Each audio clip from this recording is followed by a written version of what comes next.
Why not? Do or do not. There is no try.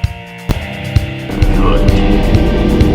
Use your aggressive feelings, boy. Let the heat flow through you. Everything is proceeding as I have foreseen.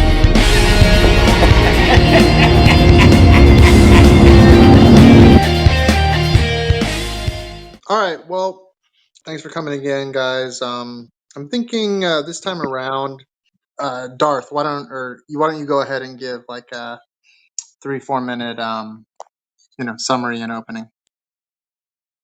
Yeah, so last time that Jimmy and I talked, we went through a lot.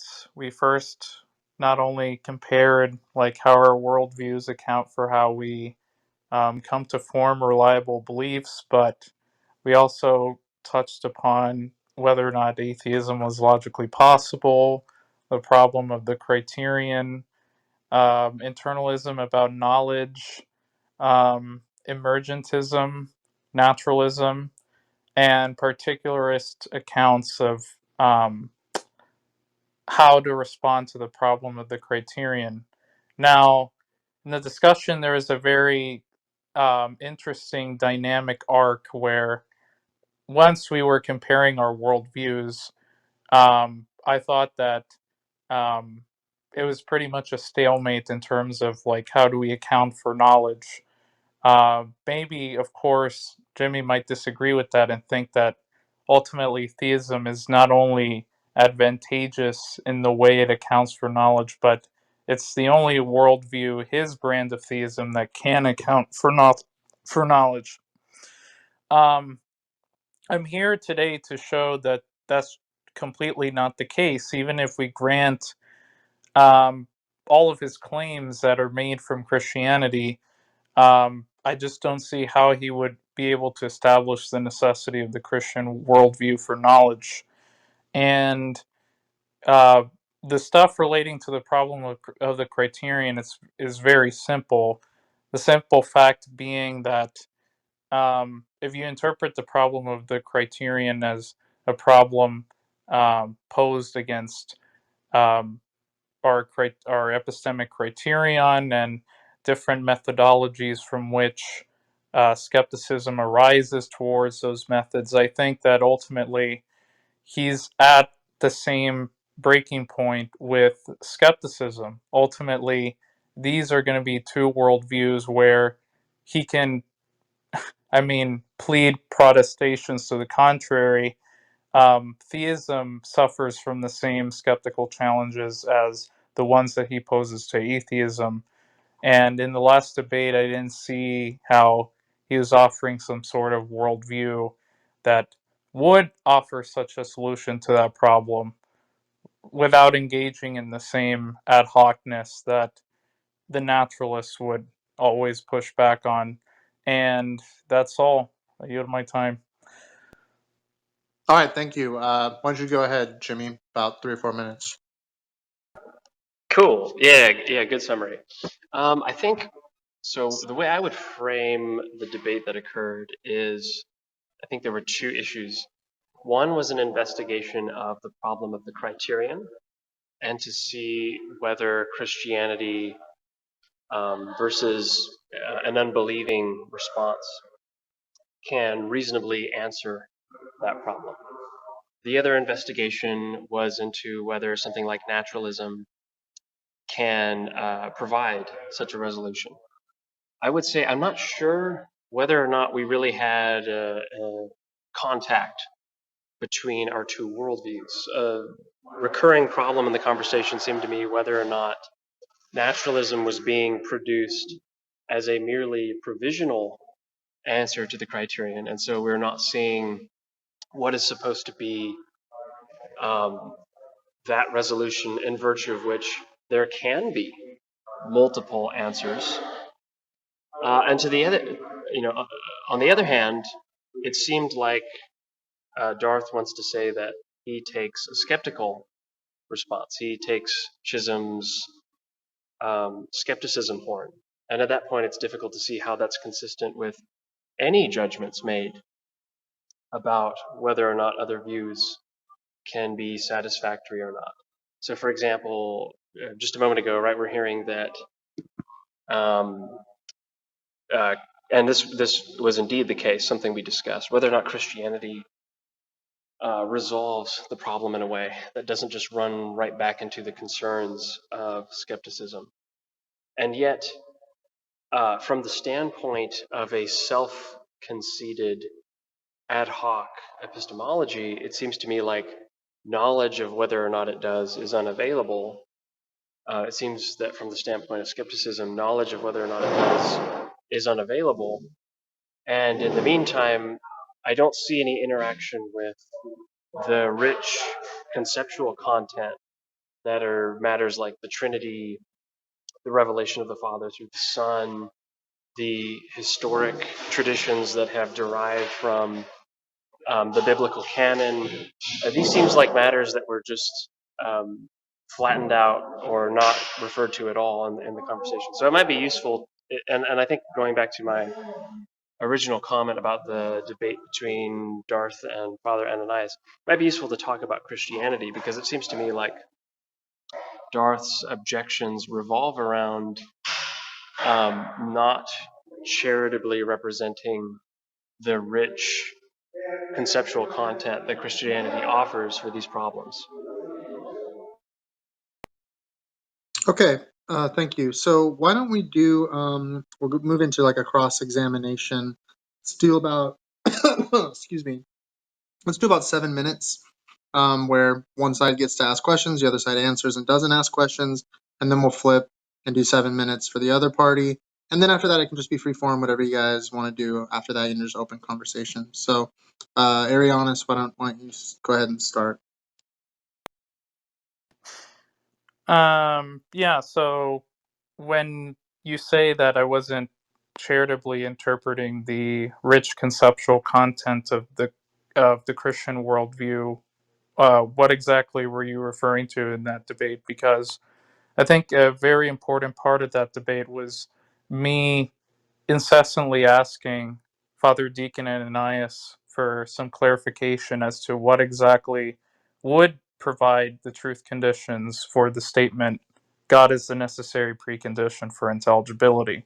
Now, um, obviously, the answer that he gave wasn't the truth conditions at all. He said that it was the Holy Trinity. Um, I don't think that he knew exactly what was meant by truth condition there. But my question is, now that I might get a satisfactory answer from you, what do you think the truth conditions for that statement would be? Yeah, it could be that I don't understand you either, but insofar as you're just asking what needs to hold in order for the claim to be true that Christianity is necessary to intelligibility or something like that, the answer would just be that certain facts that you can state about God, like that he is self-existent, that he's omniscient, that he's infinite, and so forth, and in conjunction with certain facts that the Bible relates about what he's done in the universe. So he's created it. He has a certain divine plan. Man is made in his image, and so forth. That meta narrative about reality, if false, means that there is left no reason to think that we have things like intelligibility. Right, but to be fair, when I say truth condition, I just mean what would make the statement true, like in virtue of like what exactly is being referred to coextensively in order to say that the property of intelligibility, for example, is grounded by God, right?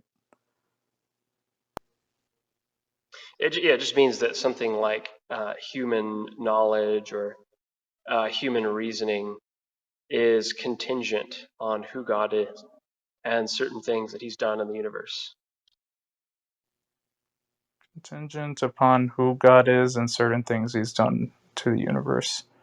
See, but that that answer is compatible with there not being any truth conditions for that statement at all, right? One thing is to say how those things are accounted for in the meta narrative of Christianity. The other thing is to say that um, whatever the truth condition would be what entails the necessary precondition for intelligibility. I think he left. Hold on 1 second. He had to take a phone call real quick. Brief pause. Yeah, my response to Jimmy's question was briefly that would be the meta narrative which under Christianity those things you think would best account for intelligibility. Probably not best account, but would necessarily account for intelligibility. But the question is still not answered because, in fact, what the truth condition would be is the whatever modal claim furnishes the instantiation of intelligibility in the world, right? It would be whatever entails from that necessary claim that we would have intelligibility. But that's fine. I'll go into my next question. My next question is, um, can you, because this was like another stopping point in the last debate, can you expand more on this claim that you made in the previous debate about Christianity serving as some resolution to the problem of the criterion? Yeah, so to try to be quick, I think in our conversation, I pointed out that I construe the problem as a difficulty with putting together norms or means of knowledge with particular items of knowledge. As soon as we look at one, we seem to have needed the other, and it's difficult to get out of a priority issue of like, well, did I need the mean in order to get to the item, or did I need the item to get to the mean? And it's difficult to tell a good story in virtue of which one of those two problems is not run up against. So for Christianity, the issue is that because not beliefs, not some content about an ordinary object in the world, but because the God who is related to everything, because he creates everything, because that God, that person, is the primary object of man's knowledge, both the epistemic norm and an epistemic particular are actually one and the same in knowing God. One knows a particular person, one is aware of the Creator Yahweh, but in knowing God, one is receiving a fair means of knowledge, namely, one is transacting knowledge from God's self disclosing act, and one is made familiar with the person whose thinking activity is exemplary of reason, whose omniscience just is the primary standard for what can be known and what cannot be known, and how to know things. So there's no priority issue that arises for a Christian, as does other epistemic frameworks.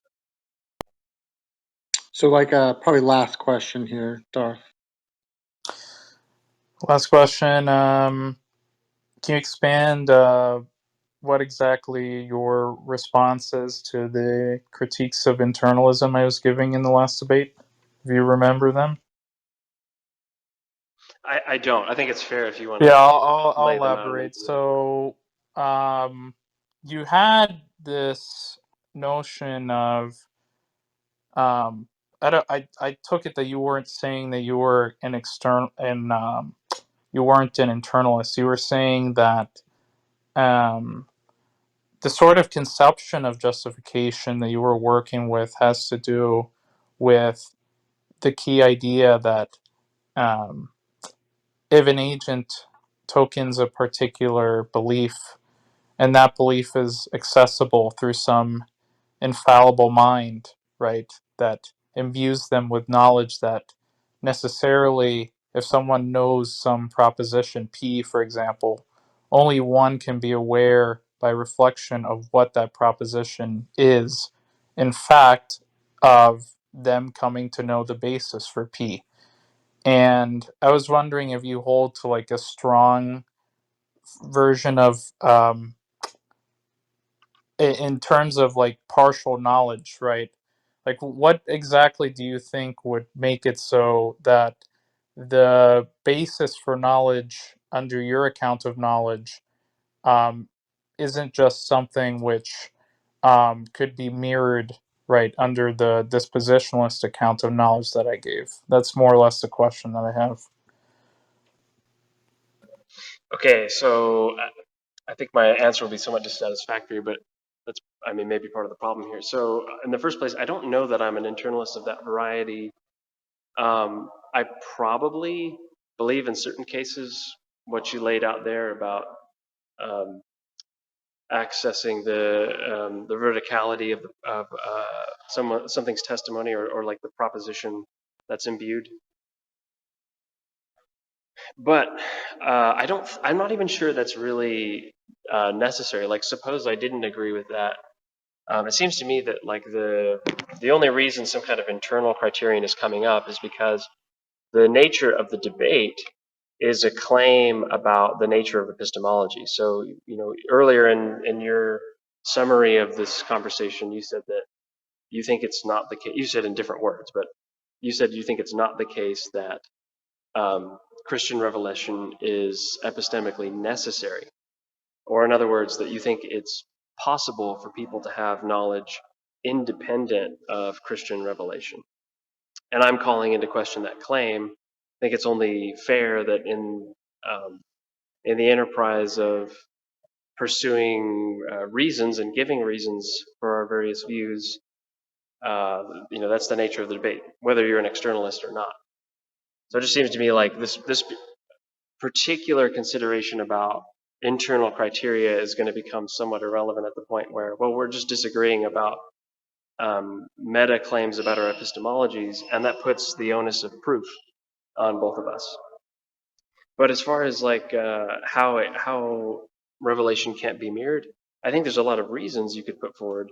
But the way I sort of tried to summarize the difference in our previous conversation was just that, hey, for a naturalist, the causal mechanism that's supposed to be granting you this knowledge isn't a person. It's not an agent.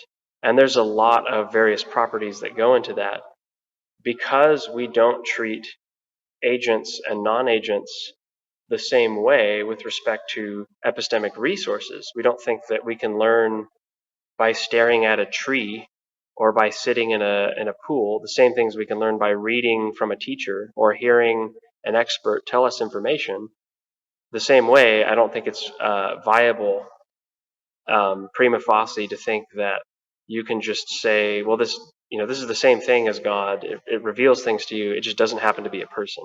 Well, that just seems to me to be a categorical difference in causes of knowledge. All right, so Jimmy, why don't you go ahead and take about 7 minutes or so, and you can cross-examine Darth, ask questions, and he'll just give answers, and then we can move into open discussion. Sounds cool. So, do you have an example of some kind of agent or hold on, I'm getting a call here. All right, sorry about that. Are you guys still there? Yep, go ahead. Cool. Okay, do you have an example of some kind of agent, something close to a person at least, where we have a good account of the mind or their knowing emerging from matter? Well, I mean, it depends on what you mean by good account. If what you mean is like an account that could adequately explain partially some of the epistemic access of the agent through the material, I think there's going to be various examples. If you're just pertaining, if your question is just more or less asking, like, how do we derive this from like the theory of mind, there's going to be various examples. I think both type identity physicalism, both type A and type B, could account for it. Um, if you're just talking about emergentism, well, emergentism is partially going to have to do with the ontology from which mental states arise from physical states. In terms of how the agent would know, I mean, most of those are, like I said in the last debate, most of those accounts are just going to be purely dispositional, where instances of matter causally dispose the agent to know. So if an agent knows a proposition P and they token the belief that E, then E is going to be tokened by the agent because they were causally disposed to do so. And this, I mean, not only does this seem to be some account which not only do I think is nomologically possible, right, but it's also metaphysically possible in some broader sense. So there really is no reason to believe that a good account for how our epistemic access to those propositions couldn't emerge from matter. Now, there seems to be a lot of incredulity from people when they ask the question, uh, mental how can mental stuff arise from material stuff? But in the case of the Christian, right, we could just pose a similar question to you, right? How can the material stuff emerge out of the immaterial stuff? I don't take the question seriously. If you're just talking about elements as to how we would come to know things, like I just said, those things are perfectly plausible under some dispositionalist account. And there's no need to invoke intentionalist terminology in order to describe those physical states as to how I would know P in that example. Okay, so to clarify my question a little bit, you said that you think it's nomologically possible.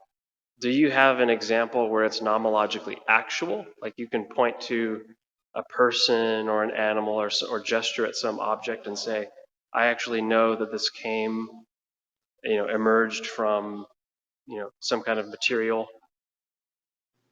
Well, sure. So yeah, certain things are going to be along the lines of if an agent is having the sensation of pain, right, and they token a phenomenal experience where they're in pain, that experience is necessarily identical with the fact that they would have prior physical facts causing that sensation. Now, that's an example as to how they would necessarily know, given the prior physical facts. Now, what's contingently true, right, is the prior set of physical facts that led to that process, right, of them knowing. Um, that, I mean, that again, if you're just asking like how I would account for this in mentalistic terms, right? I mean, it's perfectly easy to make sense of this under some type identity theory, right? And as you would know, that while all identity claims are necessary, um, we have instances in which those identity claims being necessary, like my sensation of pain being identical to C fiber firings, can still arise out of prior physical causes, right? And those physical causes themselves could be contingently the case, nomologically contingent the case. Um, I mean, I really don't see any issue there. Yeah, okay, so it seems like the example here is still saying something like, or it's still saying something in reference to an agent. And so I'm wondering, hey, is there a non-agent that you can refer to and you can tell us, you can predict what's going to happen with respect to this non-agent, that it will have agency or that it will have mind or that it will have knowledge or something like that? You're asking like what the reference would be? That's right. Well, I mean, yeah, there's a plurality of examples. One would be um, particulars within an agent's environment, right? Um, and that's going to lead to like certain states arising in the brain, and those states being identical to the mind, sure. If you're just asking for one singular reference, then no, there's not one singular nomological reference from which you could say, ah, yes, this somehow imbues me with some phenomenal state that I have, right? Um, in this account, like those things are just going to be particularized to what the agent's experience is, and um, yeah, I mean that's how you make sense of dispositions under this view. I guess to give an analogy, I'm not really asking how there could be human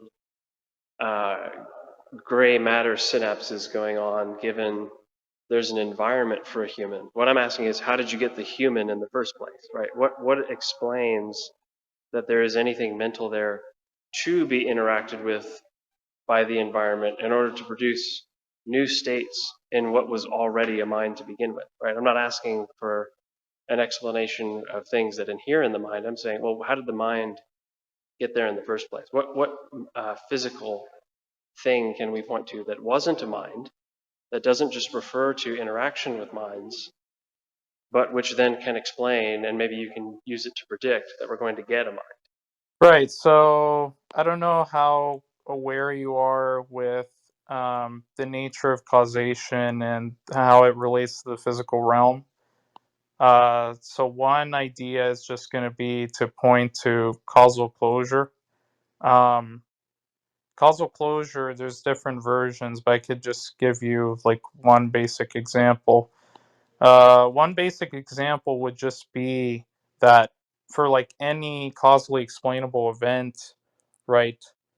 Let's just say a causally explainable event where you have um, prior evolutionary processes, right, through natural selection, giving rise to what's called mental anomalism. Um, yeah, the over determining factors are going to be um, facts about. When I say environment, it's going to be facts about the climate. So it's going to be facts about the type of landscape in which the agent is like exposed to. Um, Particular things has to do with like the laws from which those principles arise from. One law just being the interaction principle, that while some mental events have causal causes, physical causes, the closed nature of the physical domain is going to follow from facts pertaining to the climate, pertaining to biological events, the vocabulary of the agent that adapts to that environment. Um, yeah, I mean, there's various metaphysical theories that are given throughout the literature for how those things would be accounted for sure. Okay, so that's pretty much the end there of the cross-examination. Might as well just go into open discussion for the rest of the time that you guys can be here. Sounds good, man. All right. Yeah, so I guess like you're right that there's I don't know if you want to talk about this in particular. I find it problematic. There is a stake in the game for naturalism that is on the basis of its ability to account for um, mind, but it seems like the entirety of that stake is speculation. It seems like there's no example we have of mind coming from, first, some kind of combination of climate and stuff. Thank you. There's no example of like causality that you can provide with respect to minds that doesn't just include mental states. In fact, I think maybe one of the biggest problems for physicalism or other naturalistic type theories It's just that it has a skeptical, the result of the overdetermination is skeptical in nature. Like, it's not clear why this doesn't just explain away rather than identify our autobiographical reports about what we're experiencing. Because if you have a story in terms of what's going on with the brain, takes care of what's supposed to be happening, then no content was added by saying, I feel pain, even though the person supposes that they're not referring to those physical things. Well, there's a couple issues there. Number one, while there were examples that were given, right, namely the anomalous interactions between living bodies and the climates that they inhabit over time. And I did mention stuff like Darwinian evolution through natural selection. Now, sure, like while when we examine those like isolated physical systems, right, and how those physical quantities being conserved over time in those environments give rise to things like matter, right? It doesn't follow from that that, of course, there's going to be theory laden assumptions made. Sorry for the tautology there. In order to explain how minds and other things arise out of those climates, that's fine. It's not the first time where we've speculated about isolated physical systems and how they interact with mentality. That's not really an issue. In fact, I don't, even if we were to grant you this sort of weird objection, not even serious objection against physicalism for just being very speculative, you would see the same issues with dualism or basically any other theory of mind, because the theory of mind itself is very speculative. But the very issue is not in terms of like the predictive power more or less of physicalism, but it's more or less understanding like what it would even mean to say that the mental is identical to the physical. Now, what Jimmy has like offered so far is sort of like some sort of like some sort of like asking me how is it the case that these things can point to or arrive at mentality from just physical events like in the universe, for example, right? Or just physical events in our planet, right? And my question to that is, let's suppose, right, that there are issues regarding, um, you know, there being even an epistemic gap, or how we would come to know that the mental actually refers to the physical, or that those things are even coextensive. It doesn't follow from the fact that these things presumably suffer from either an explanatory gap or an epistemic gap, that there's still no identity relation between those two states. That wouldn't even follow from his line of questioning, or his seemingly line of questioning here.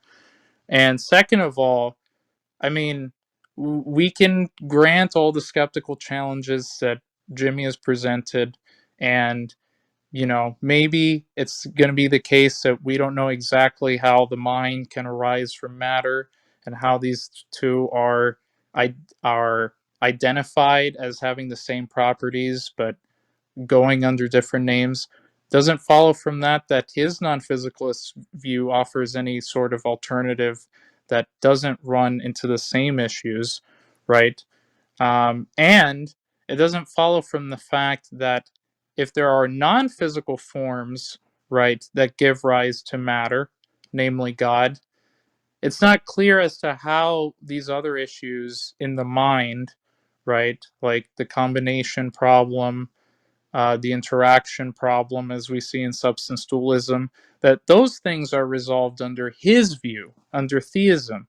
So, yes, while I could admit that those things pose challenges to physicalism, I'll just adopt the type B physicalist stance for this debate and just say, well, look, these things don't really pose a problem against synthetic identity. If you have an argument against synthetic identity, you ought to present one, but simply saying that there are these epistemic and explanatory gaps doesn't get you to non-physicalism. Yeah, okay, so a couple things there. The first one is that I just, and maybe we're at an impasse, but I just see this as a concession of the ad hoc nature of the theory, that it's speculative, rather than giving an example showing how one could come by reasons to believe the theory, given that it's true. It seems to me like the strength of Christianity is that, given that it's true, there are all these various reasons that you come by to think that it's so. But in the case of physicalism, it seems like it's just being conceded that we pulled this out of our imagination. It's utterly fabricated, and there, that just means there's no reason to believe it. I can also fabricate that everything in the world is just a dream I'm having, and in fact, when we hear Darth Arianus talk, we're just hearing nonsense, because the concept of nonsense is identical to Arianus talking. But that's just silly and entirely convenient fabrication to get away from philosophically robust construction. We want to build a system that actually makes sense of our experience, that we have reasons to believe, and so on and so forth. Well, Second thing, okay, go ahead. second thing, real quick. I'm not a dualist. I do think dualism has problems. I think it's kind of funny to say that these face the same problem. I don't think that dualism faces the same overdetermination issue. So it's true that dualism has some other problems, like underdetermination, and I think physicalism faces that too. But like you can explain anything that a physicalist wants to explain on dualism, no problem, or on idealism, no problem, or on neutral monism, no problem. There's no reason to prefer physicalism at all, unless you're already privileging naturalism or something like that. Well, that was a bouquet of rhetorical flowers, but the point there is that, look, it's very clear that your critique of physicalism for being ad hoc, you don't understand the intricacy of how those things are also applicative to your view as well, because this is a recapitulation of what I said in the last debate. In the last debate, right, I made it very clear to you that there is, and you even admitted to such, that if we're just construing your own view as having no independent corroboration, it being impossible to even develop any sort of independent corroboration, every single statement made about the mind in your view is going to be theory dependent and designed to explain how the mind happens to interact with matter anyway. Those things are also going to be ad hoc in your view, despite your protestations to the contrary. Um, to just say that those things would be fabricated under physicalism is again more rhetorical flowering, right? You just said that the view was nonsense and that it wouldn't be preferable to those other views, but you never actually dealt with the previous objection which I laid to you. And the previous objection that I laid to you is that, look, these problems that you want to call problems against physicalism, the explanatory gap, the epistemic gap, these things do not falsify physicalism. These things, it could still be the case that you have an epistemic gap, for example. We don't know exactly how the set of all mental states are going to refer to physical states, but that doesn't show that there's not some a posteriori necessity between mental states being physical states. So, in other words, there would still be a synthetic identity there. And type B physicalists already accept an epistemic gap to begin with, right? They already You see accept how the that hard. begs the question, right? Don't interrupt. They already accept the lines of hard problem of consciousness that you're running from. It's just that those things don't, unless if you give an argument, those things don't pose a problem to type B physicalism at all. At least not a serious. If you beg the question and assume that it's nomologically possible, but that's the very thing that's being asked. The question on the table is not, hey, if we just grant this miracle that somehow chickens can fly out of constitutions, and pigs can come out of hats. And so the same way minds can come out of matter. Like, you can tell those stories. And that makes for interesting science fiction. But the question is, how do we know that it's possible? We're not asking, like, given that it's possible, how would it happen? That's uninteresting. But Like, it's here, not just I uninteresting made to it. me, it's a waste of time I to even made it discuss that. very clear, but you're still not understanding, right? When I gave the dispositionalist account of that earlier, right? Your only critique of that it was ad hoc, right? Now, what I want you to do now is to tell me how exactly putting an infallible agent there, right? And this same story about how it metaphysically imbues you into having knowledge that is somehow not going to be ad hoc, but my view is, right? In the last debate, you didn't offer the symmetry breaker. That's number one, so you're not going to get off the hook on that one. And number two, you haven't provided any sort of serious objection to physicalism. And number three, right, even if there are these problems for physicalism, it doesn't follow from the fact that your specific type of non physicalism is going to resolve the issues regarding as to how knowledge would arise out of that theory of mind in conjunction with your epistemic view. It wouldn't follow from that Christianity is necessarily true, certainly not. And it wouldn't follow from that, from your previous claim the last time, that atheism was logically impossible, which you also didn't respond to. So you have like a mountain of things to deal with here.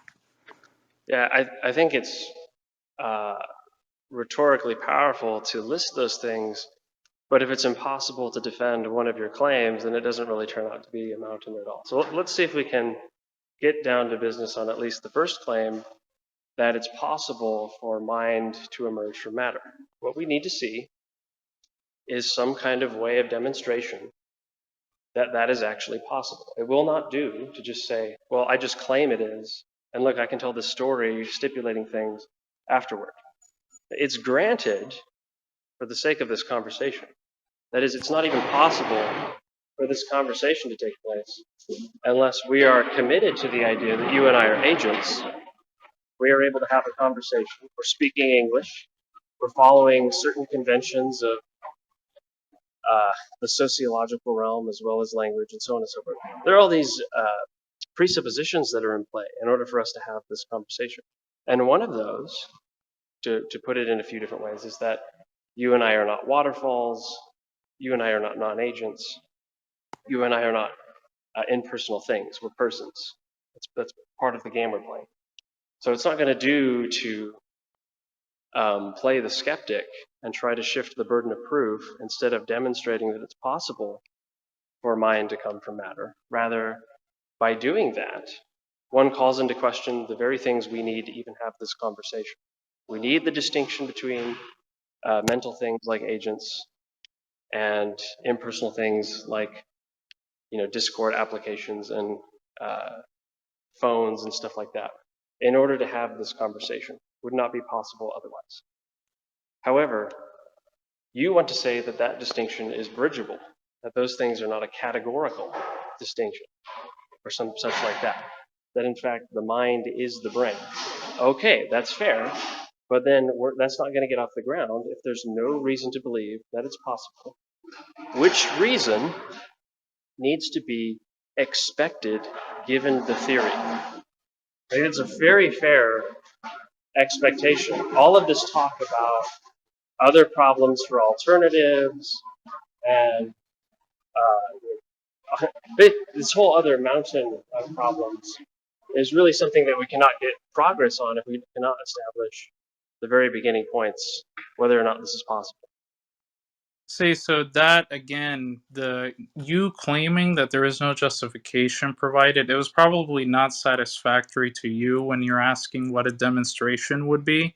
But you just saying that while those things are going to be theory laden and that gives you no reason to believe in physicalism, well, again, you haven't dealt with my objection. My objection was that even if I concede your softball of an objection that these things are theory laden under physicalism, adding in a God and presuming that God, for having all the omni properties that it has, and the ability to interact with creation somehow, right, through some immaterial means, that is also going to be theory laden, right? So when you say a demonstration, if you're simply asking for something that wouldn't be theory laden, asking that would be nonsense of my view, because I'm going off of this presumption that my view is only going to give theory laden takes on how I think the mind emerges from matter. But similarly, your view, if we were to go by your line of reasoning, there would be no reason to believe in Christian theism, because everything that you've offered so far is going to be something theory laden. And you even admit to this, that you can't provide any sort of independent corroboration for your view, right? So if you had some level of self-awareness, you would realize that your objection falls equally as prey to you as it does for me. I don't think it does for me at all, but even if we were to be charitable, it's not like your view gets out of it. I could just simply ask you the same question: how can material emerge out of the immaterial? What are you going to tell me? That those things were revealed from God, right? I mean, like, that's already a claim made within your system. I could make the same claim about natural things and say that those natural things have somehow disposed me into knowing that the mind is identical to the brain, right? If you can show the symmetry breaker, go ahead. I doubt that you can give one. The second part is, look, we can grant you all of this other stuff about an epistemic gap or an explanatory gap. I already told you earlier that's not an issue for physicalism, and you didn't provide how there wouldn't be an identity relation between the mind and the brain, other than just saying that it wouldn't be justified. Well, it wouldn't be justified according to your standards, but to be fair, your standards are pretty ridiculous, because the only way in which you would be justified by your own theory would be giving the same theory laden assumptions as I've made for mine. And the third part is, how do you establish the claim that Christianity is the only necessary view for intelligibility, right? In the last discussion, I gave you an argument that went like this: if if theism is not a theorem of logic, then atheism is logically possible. Theism is not a theorem of logic, therefore atheism is logically possible. You didn't respond to that argument either. So what are we left with? We're left with this sort of like incredulous stare as to how those things are accounted for by naturalism in some immature way. But these things aren't serious objections to the view. In fact, you haven't objected to anything at all. Okay, I don't really know what the logical possibility of atheism with respect to theorems has to do with the claim that mind can possibly come from matter. So this is just me commenting on how in a lot of this conversation you bring up things that are irrelevant to the topic, and they're very good to discuss, but I think it would be a lot better a conversation if we could not get off topic, It and is I wouldn't have to keep reminding you what one the and topic two is of your relevant, claims right? are that I'm calling into question. No, 1 and 2 So is back to the claim no, no, that no, no, it is nomologically no, possible no, no, for no, no. mind to be No, explained in terms of I don't matter. want. I don't Now, want. the I problem don't is wasting. I don't want time wasting. Right? It's not you irrelevant. are wasting time. You It's are wasting time. So not irrelevant. back to the It's not issue of the irrelevant. claim. It's not. Back to the issue of the Just claim let me that it's speak. Truth nomologically theory. possible. Truth theory. Are you gonna put up with this? Yeah. Well, you Bro, just spoke. I think for you like interrupted you just me. spoke for like 5 minutes. So give Jimmy like a I didn't couple speak minutes for to talk 5 here. minutes. I'm just telling him that he's wrong. Right? It's not irrelevant. Right? There is an objection that was posed to him. Bro, Right? can I The finish my objection thought? being, the objection Is it being for possible Yeah, for me yeah, to yeah. finish Okay, my time. so thought? Darth, just you like I said, you laid out quite a lot there. Why don't you go ahead and let him respond, and then after he responds, you can let him know if you think it was completely relevant or irrelevant. Okay, so I don't know if Darth Arianus is listening, but in case of the audience, it's just not relevant to questions about whether or not it's nomologically possible for the mind to evolve from matter, whether or not one can argue that atheism cannot be logically possible because it's not a theorem. Yes, that argument can, of course, be dealt with on its own, but since it's more progressive, it's more effective and efficient with time, that is not wasteful to do these one at a time, that's how I'm going to do it. So here we've heard no reason to think that it's nomologically possible that mind emerges from matter. Now, this very strange straw man about theory latentness keeps coming up, but I've never used the words theory latentness. I've never accused the supposed reasons that Arianus keeps assuming he has. We've never seen them. Maybe we'll get to see them sometime. But I've never accused them of being problematic because they already involve commitments to the theory. I've not once raised that objection. My objection has been there just aren't reasons at all on the theory. Even if the theory is true, all you have are made up claims that you pull out of your butt.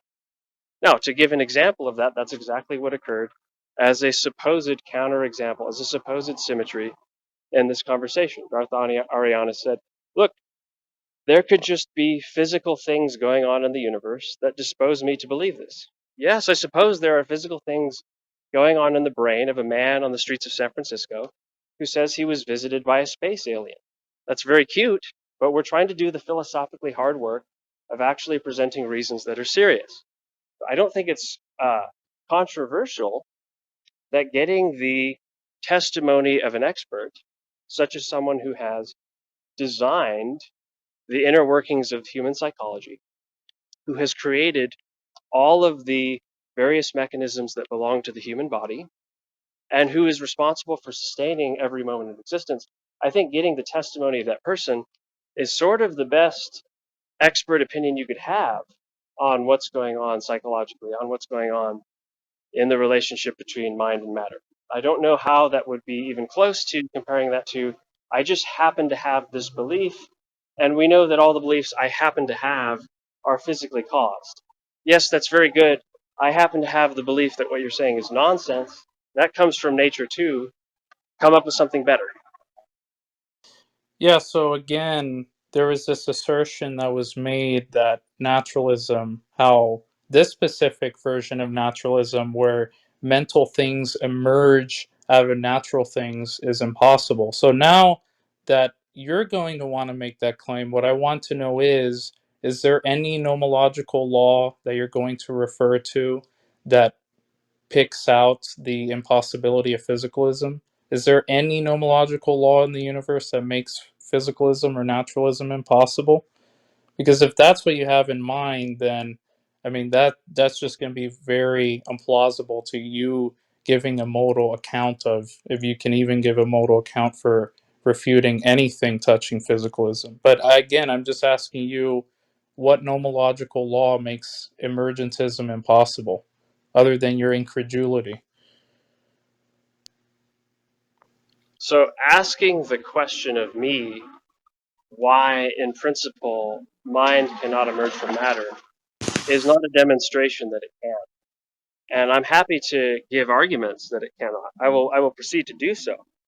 But I just want to point out for everyone listening, this kind of shifting of the burden of proof is exactly the only reason, quote unquote, Well, that I can physicists tell you can why it's provide possible. for their view. I can tell you why it's possible. It's possible because it's consistent with the laws of nature that emergentism is the case, right? If you argue against that, right, if you want to argue that it's impossible, you're going to have to show how it's inconsistent with the laws of nature. Look, saying that it's consistent with the laws of nature is synonymous with saying that it's nomologically possible. That is No, just a different way no, to say no, that the laws of no, nature implicits do no. not contradict Incorrect. the reality of mind emerging from That's nature. That's all nice and well and good, correct. but the question to be asked was, what is the reason to think that that is so? Which reason, by the way, needs to be consistent with that theory? Let's hear it. This is where you're incorrect. The consistency of those things being in accord with the laws of nature, the consistency entails that it's possible. It's not semantically equivalent. That was strike one. And strike two was your inability to track the whole ad hocness objection, right? You never delved into how Christianity would get out of that ad hoc issue. In fact, in the last debate, I don't know why you're even fighting this now, you would admit that there would be an ad hoc issue for Christianity, all things considered, right? So it either is going to be the case that you're going to be contradicting the previous claim that you made in the last debate, which it seems like you're doing now, or you're just avoiding going into your view in order to critique mine because you're afraid of the objections that I've given against yours. So, again, it's perfectly consistent with the laws of nature that emergentism is the case. And if it's perfectly consistent with the laws of nature that emergentism is the case, that entails that it's nomologically possible that emergentism is the case. I don't know what you would mean by nomologically possible, other than you've got a state of affairs that is consistent with the laws of nature and hypothetical. So I don't I And don't see that as contingent, it's see that as anything but a something, synonym. it's something contingent. Look, if I tell you that X is contingent relative to the laws of nature, right? Is that going to be the same thing as saying that it's it's contingent because it's consistent with the laws of nature? Do you think those things are semantically equivalent? I'm not sure. I'd have to look closely at them. Okay, so then if you're not sure and you're modally impoverished, then you can't then go on and say that those things are synonymous, right? You made the claim that those things were semantically equivalent. Now you're saying that you don't know when I just showed you what the entailment would be, and entailments aren't the same thing as just restating what your conclusion of your argument is, right? So that's I don't strike one.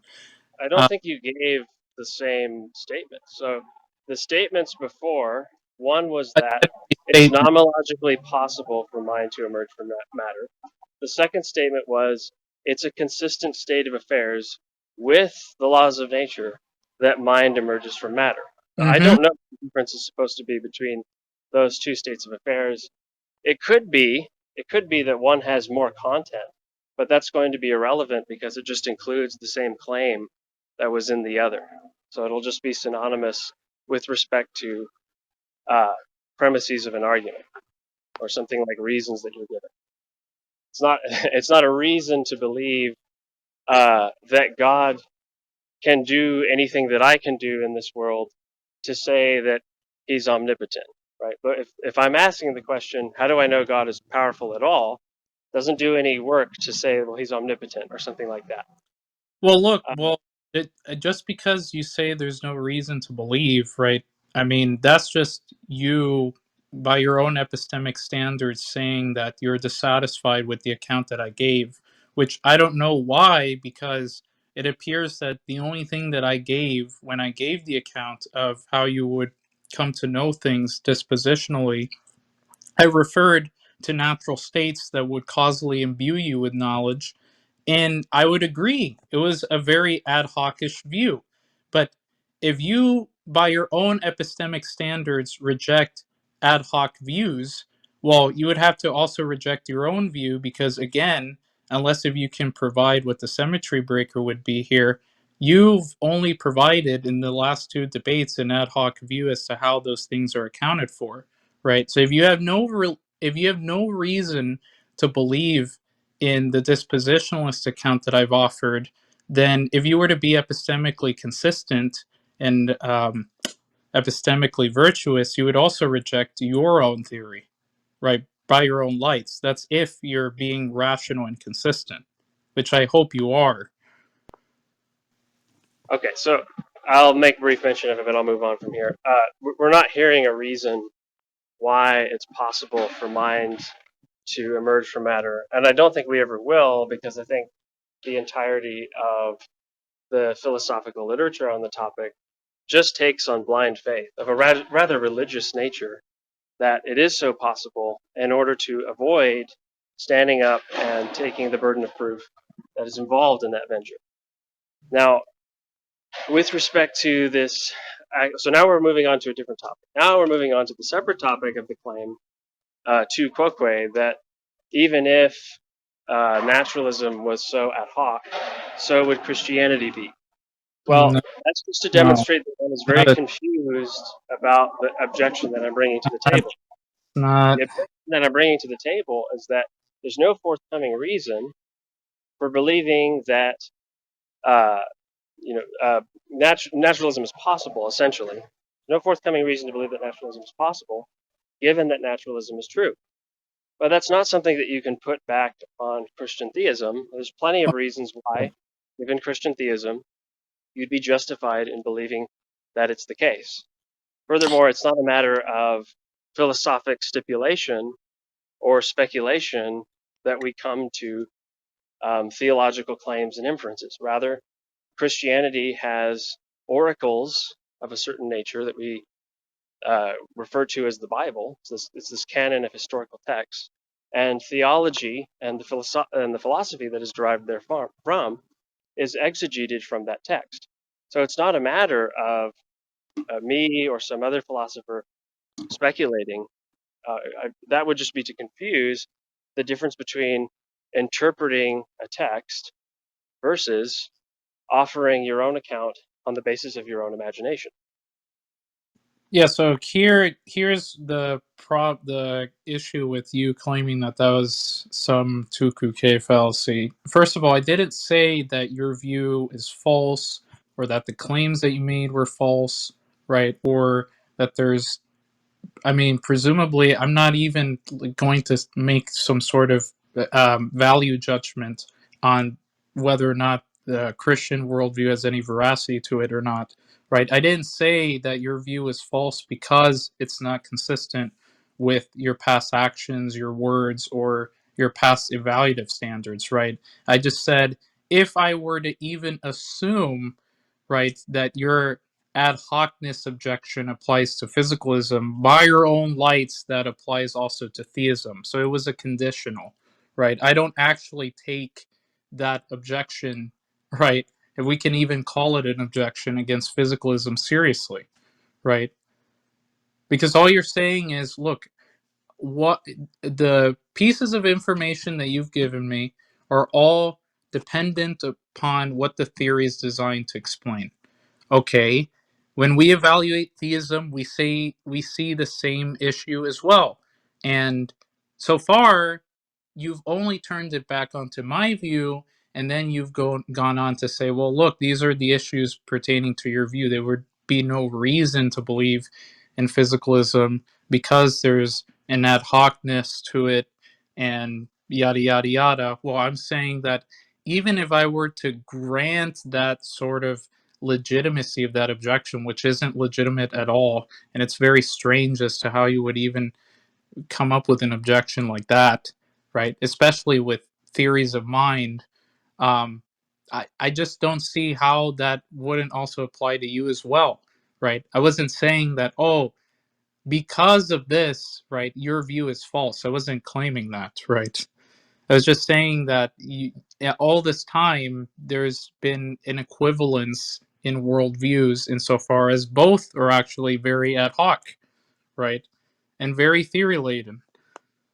That's what I said.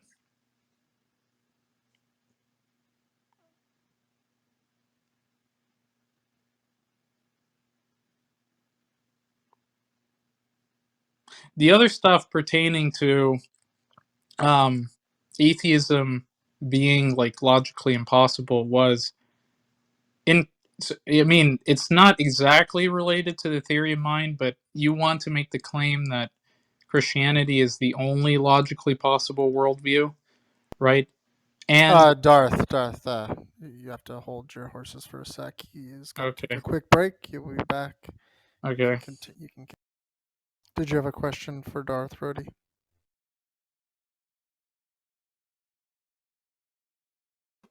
No, I just wanted to say hi, Mom.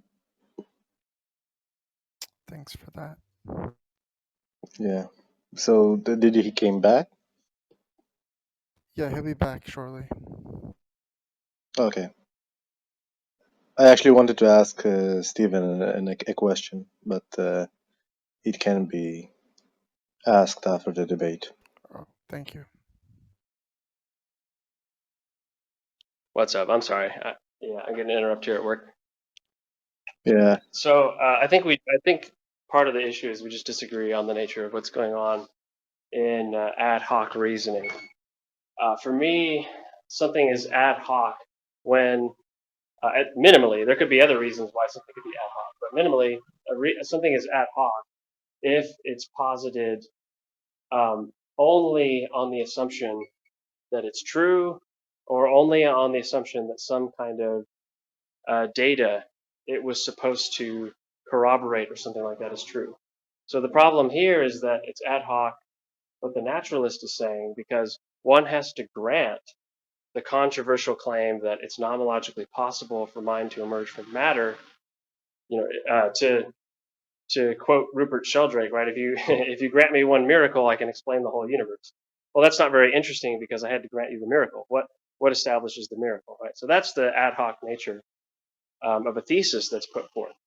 It's not ad hoc to say that Christianity is true because we have reasons to believe it. There's various defenses that can be made philosophically. Minimally, if you're not even a philosopher, if you're a child, you can read a Bible and therefore have the testimony of your Creator. So I'm not seeing what the symmetry is here. On naturalism, we have no reasons, independent or dependent, to think that it's possible. Given that Christianity is true, we have excellent reasons for thinking that it's the case. So I just don't see that there's a symmetry there in the first place. It's not, look, it's not a matter of the fact that you think that under Christianity there are excellent reasons to believe, given revelation, given the fact that these things are viewed to you by your Creator, right? The fact is that whatever the things in which you think are going to be accounted for, right? Let's just take anything: intelligibility, morality, um, epistemology, Let's metaphysics, use knowledge. aesthetics, knowledge, right? Just all those things, right? Those explanations that are just going to be given are added into the theory in order to save it from any sort of falsification whatsoever. And in fact, you admitted to this in the previous discussion. You admitted the fact that, yeah, I mean, the only set of reasons that I may possibly give for why Christianity accounts for knowledge, necessarily speaking, is the fact that these things are, as Truthy would like to say, determined by the system. The system, quote unquote, defines it as such, where those things would be accounted for by a maximally great intentional being, right? And it's going to be impossible, right? I mean, let's just go by your claim. It would be impossible to provide any sort of reasons independent of the system to account for those things, right? And I'm saying that that's pretty much the same, right? Under naturalism, the only thing is that I'm not talking about intentionality when I'm saying that there's an initial condition to natural reality that causally disposes me to know things, right? It's the same necessary claim. It's the same claim out of necessity. It's that your necessary claim involves intentionality and mine doesn't, right? But we both have ultimates. We both are going to give our accounts for knowledge somehow. But those accounts of knowledge that you want is going to be completely and entirely dependent on the systematic claims that are made. And the same thing goes for my view, right? For the last time. Now you I might just not think be it's symmetry. satisfied. You might not be satisfied with the reasons that I've given you, but that's of no interest to me. What I'm interested in is, could you provide a symmetry breaker other than the obvious and trivial fact that your view invokes intentionality and mine doesn't as a starting point? On anything else accounting for knowledge, is there going to be a difference in terms of independent corroboration? The answer is no. Okay, so the first issue is just that I don't see a symmetry there. What I said earlier about this not constituting reasons at all, dependent or independent, I don't think ad hocness has anything to do whatsoever inherently with the dependence or independence. That's just irrelevant. The ad hocness is coming from the fact that there's no reason to grant the controversial assumption in the theory that it's possible. No reason has been offered. Now, you did give what I think was a confessionally, that is a self-consciously directed parody reason, which even you don't think is really a reason, so it doesn't really count, that you could just say you're causally disposed to have the belief. But that's not a reason, because anybody can say that about any belief, no matter how crazy it is. Furthermore, somebody can say that about the opposite claim, that it's just not possible. And somebody can claim to have an undermining belief disposed by nature, that whatever Arianus says, unless it agrees with Jimmy, it's always just nonsense coming out of his mouth. Now, those I think are all unfair and nonsense, but that just goes to show that, hey, if that's supposed to be the kind of reasons that are available on your system, I take that as disproof of the system in and of itself. Nothing further needs to be said about it to see that it's worthy of ridicule. Now look, as far as like the difference between intentionality and non-intentionality, I think that's a difference in and of itself, but let's grant for a moment that we're looking for something more. Okay, well, your initial conditions do not know anything. They're not a mind. They have no emotions. It's not as if they're benevolent. They neither exemplify epistemic virtues, nor does it have any kind of moral character about it, nor does it have any interest about what is taking place in this cosmos. It doesn't have any design plans about how certain operations of the universe are going to, and here I mean just ideas, not necessarily deliberation about what will take place, which is like, I think, the relevant sense of intention here. But they might have intentions of the more broader sort of like an idea in the mind about how the universe would or could were it to do something about it or something like that. It doesn't even have that much ideation about the world. It's not the case that it's beautiful or has any inherent worth any more than a given waterfall or the sludge that I wipe off my shoes when they get dirty.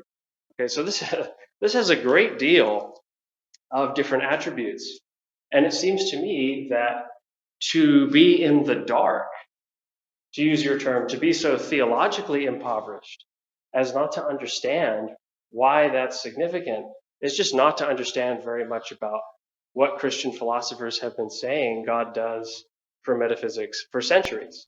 That kind of befuddles me. I don't understand how you could miss that. So we can go over Christian Theology 101 and fill in those blanks, but this really just goes to show that, like, look, this entire argument is just you saying, I'm ignorant about Christianity, so why can't dispositions play the role of God? Well, I can explain that to you. It's obvious to most people who've read Christian philosophy. We see this is another rhetorical bouquet again. The fact that I haven't talked specifically about the theological underpinnings about your view is, I mean, completely immaterial to the fact that you haven't still like examined or even studied the nature of how these arguments typically work, especially in the theory of mind. The first issue that I have with what you said is that you wanted to make the claim that there would be no reason to believe that Agent X would be causally disposed to know Y if it comes through some natural means, because that could just be mirrored under any other view on the table. Anyone can come up with any crazy ad hoc view in order to make the same claim. And as much as they can make that claim, it doesn't make it more or less true that that's the case. Well, exactly what is going to be the difference between someone saying that about causal dispositions and you saying that about God and or any other metaphysically immaterial transcendent being not causally disposing me, but through other intentional means giving me epistemic access to any necessary proposition, right? Like, what is it between your view and some other, let's just say, post-theist view, where I could take some of the properties of your God, not all, and then say, well, look, this metaphysical reference revealed it to me that I have knowledge of X, and the way that I know it is because that being revealed it to me, right? I'm going to make the same revelational claim, but the reference is going to be different, right? And everything that I make in regards to how I can account for those things are dependent on the metaphysical reference itself, right? And the system, how the system defines it as such. Your view does the same stuff, right? You want to posit a God that is by definition all good, all knowing, all powerful. It has those properties, and those properties make knowledge possible, right? Okay, some other god comes along, doesn't have all of those properties, but I can still make the claim that it somehow makes knowledge possible in virtue of it having those properties, right? And how those properties relate to us. The same problem arises, or let's just say problem in quotation marks, because it's not actually a problem for any view, because again, you admitted to such that it would be impossible to provide independent corroboration for those metaphysical stories. So it's not really an issue for me to not give you independent corroboration that would come to your satisfaction when you suffer from the same problem as well. And not once in this discussion have you realized the underlying issue there, right? The underlying issue is that, okay, I'm not going to provide you with independent corroboration, but you're not going to be able to provide it either, right? So it's not going to be exactly an issue if somehow unable to do something within the confines of my theory, right? What we need to do, and what you should have done, is to approach exactly how we compare for stuff like consistency, stuff like analyzing how we make sense of modal truths under each view, but not for knowledge or epistemic reasons. Like I just told you, your reasons are completely contradictory, because on the one hand, one of the reasons from which you wanted to reject um, views that aren't equivalent to yours is that those things are going to be just so stories, right? But it seems like on a worldview level, you're not being consistent with your own standard and applying it to your own view, right? So once you take all of those things into consideration, you're not being epistemically virtuous, right? And this is not just me like saying, oh, no, you suffer from the same problem too. No, right? You suffer by your own lights. You suffer by your own epistemic standards, right? Which are completely queer, and I don't see how it's relevant to refuting anything about physicalism. Number two, it doesn't matter, to go back to the physicalism claim that you made earlier, it doesn't matter that you think that there wouldn't be a reason provided under the view that would satisfy any sort of means of independent corroboration, right? I asked you earlier what would somehow refute the identity claim that mental states are identical to physical ones. And you didn't seem to give an answer. All you gave me was things that a type B physicalist could accept. They can accept an epistemic gap, they can accept an explanatory gap that doesn't pose a problem for either emergentism or identity, right? So you failed on that front.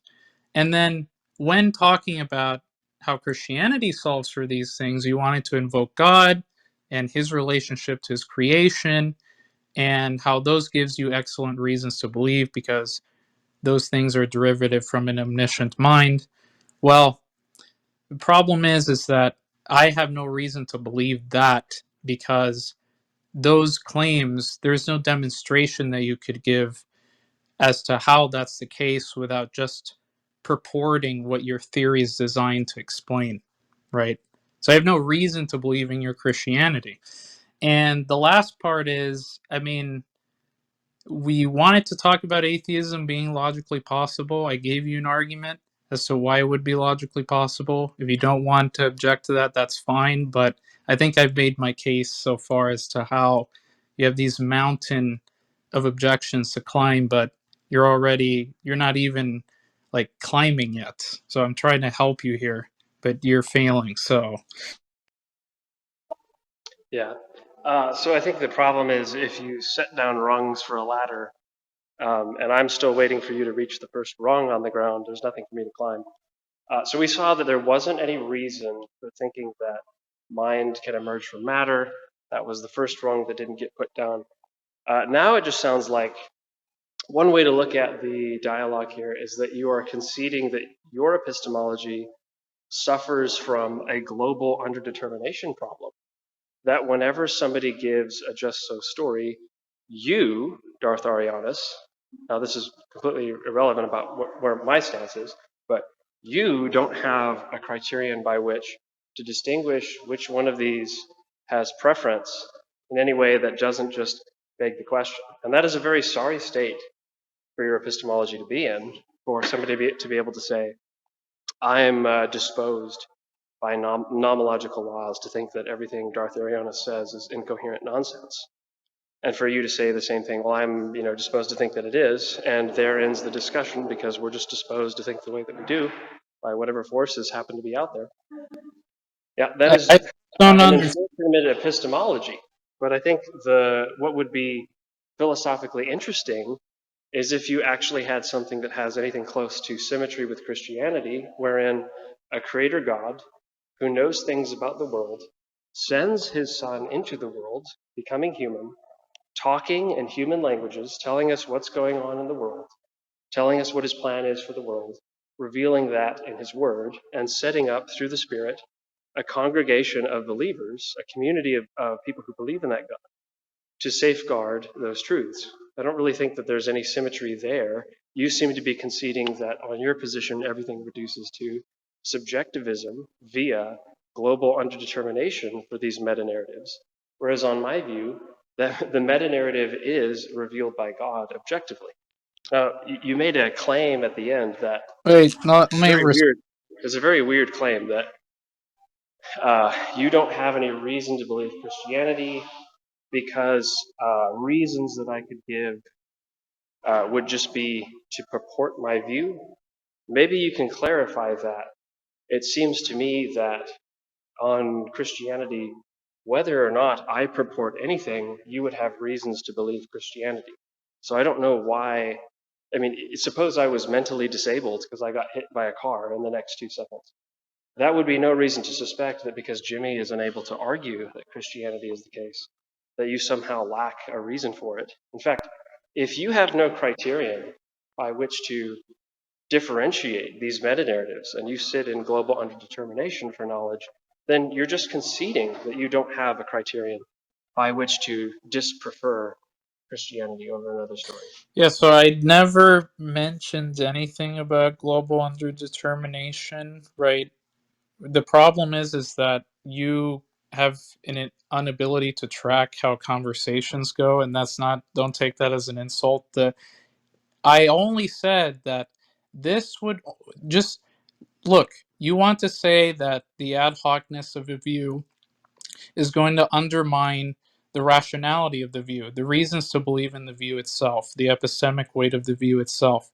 And I'm saying that by your own lights, right? If we were to adopt that view, I don't adopt your view at all that ad hocness is a problem, but even presuming that that is for these theories of mind, it's not like your version of substance dualism in conjunction with Christian theism wouldn't also be a problem, right? I don't know how many times I've explained this. Just simply saying that, look, these things are these things come from a transcendental ultimate source, and the source of which provides for all possibility and impossibility and provides for knowledge, right?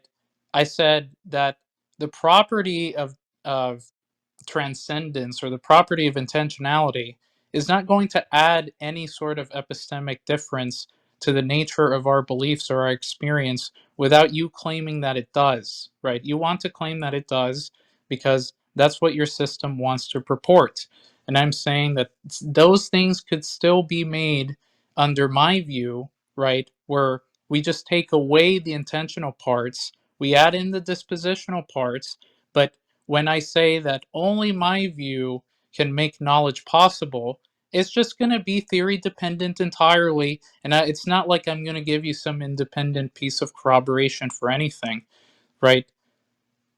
Or I wouldn't even be able to do so. But the issue is that, look, in this entire discussion, you've not only been confused by your own epistemic standards because they haven't met any sort of rational consideration in this debate. The second part is that it appears like not even you understand what physicalists or naturalists are saying when they say that those things emerge out of brain states, right? The fact that those things emerge out of impersonal states doesn't mean or doesn't entail that it's nomologically impossible for the mind to emerge, right, at all. I don't know why you keep making this presumption that it does.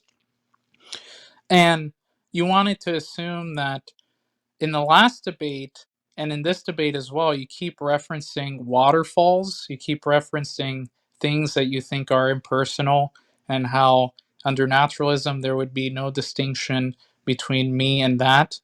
Well, that's just trivially false because those things presumably haven't been under these emergentist processes from which they would be able to gain agency, right? And agency is going to be presumed to be natural under naturalism. Now, if you want to argue that that's incompatible, right, without giving any reason to do so, then go right ahead, right? Be my guest. But nothing that you've offered so far is a problem for physicalism or naturalism in general.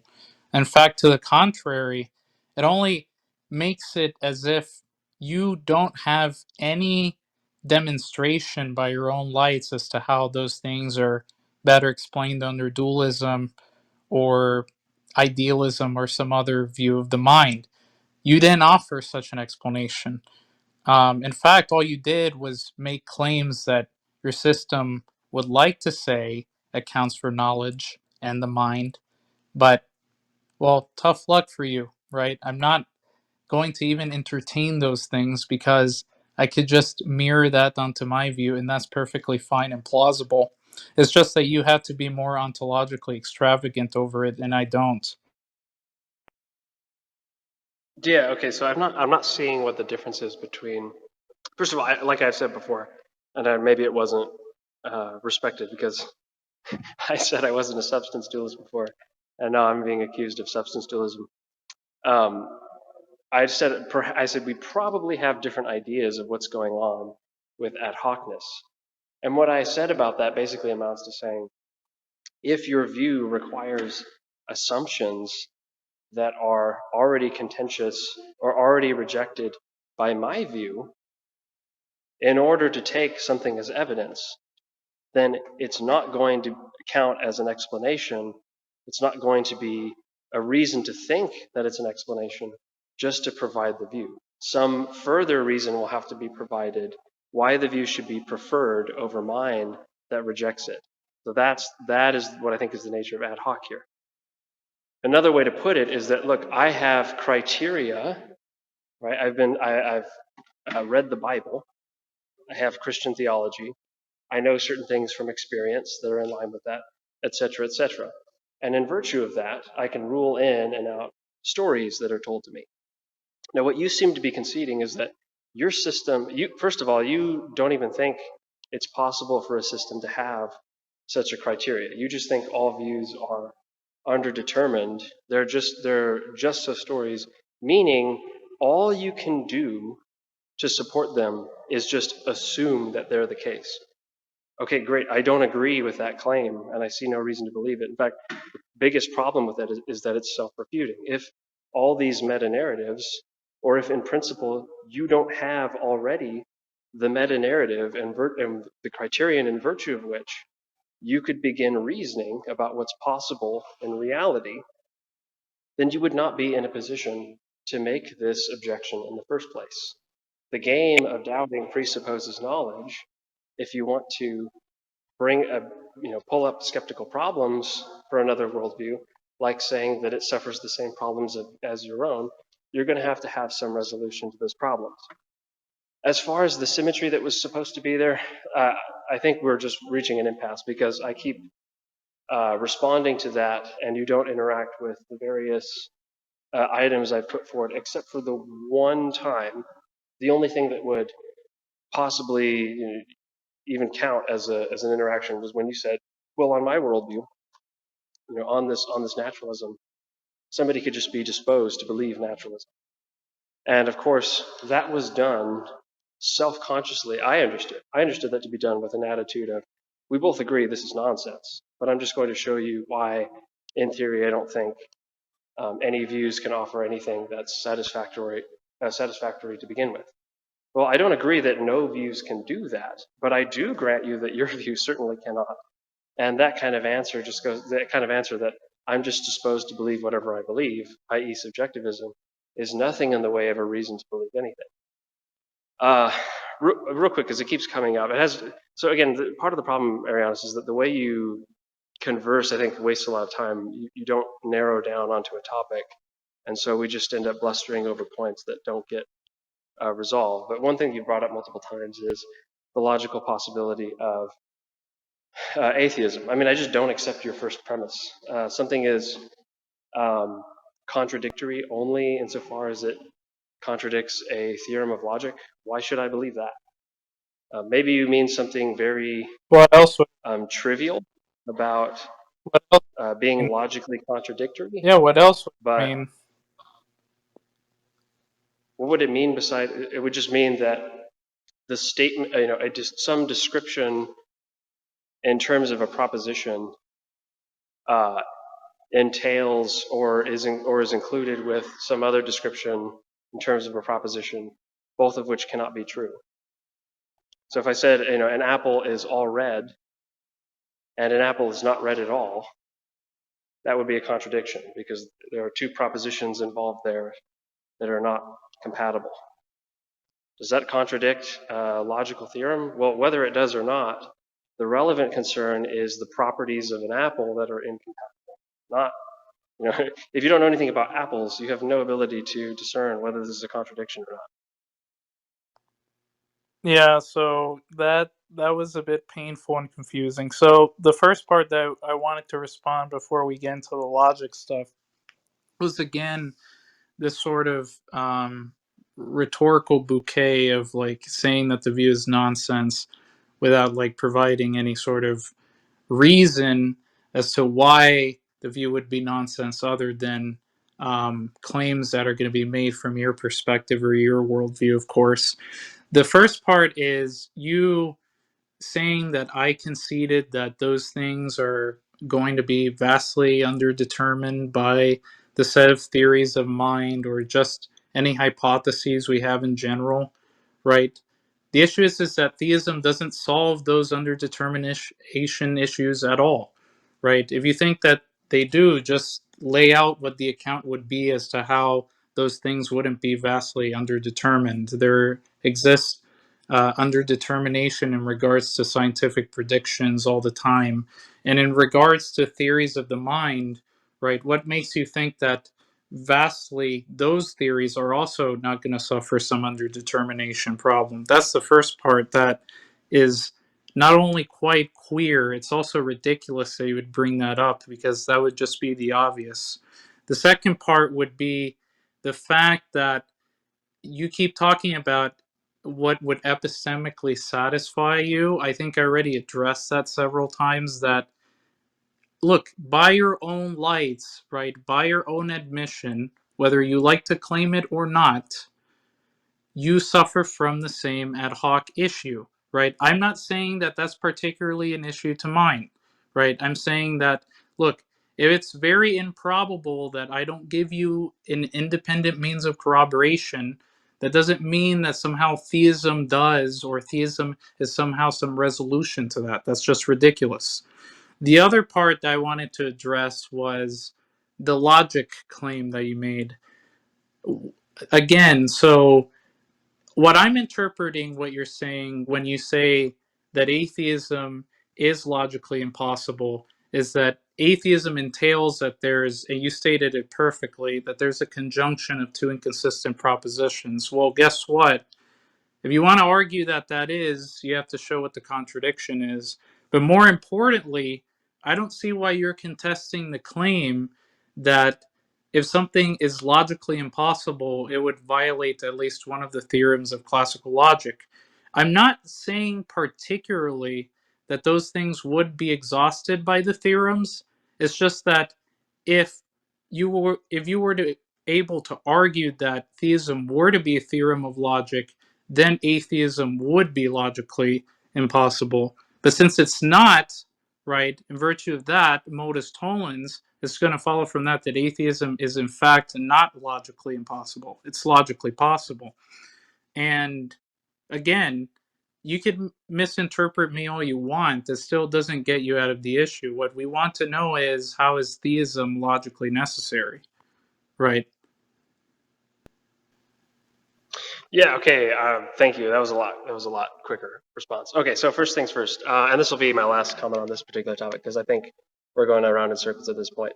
I don't think. I think it's telling when somebody says that it's obvious that this underdetermination problem is universal, which underdetermination problem removes the justificatory warrant, the justificatory ground that someone would have for judging that it's obvious, that this then applies to Christianity. So it's self-refuting with respect to the supposed application that that's supposed to have to Christianity. That is the claim that Christianity is ad hoc, which we've seen no reason to believe.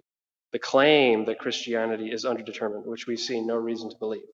Those have been, at least in introductory form, well answered when I pointed out the kind of epistemological resources that's there on that view. Namely, you have someone who has the kind of control over these elements. You have someone who designed the world.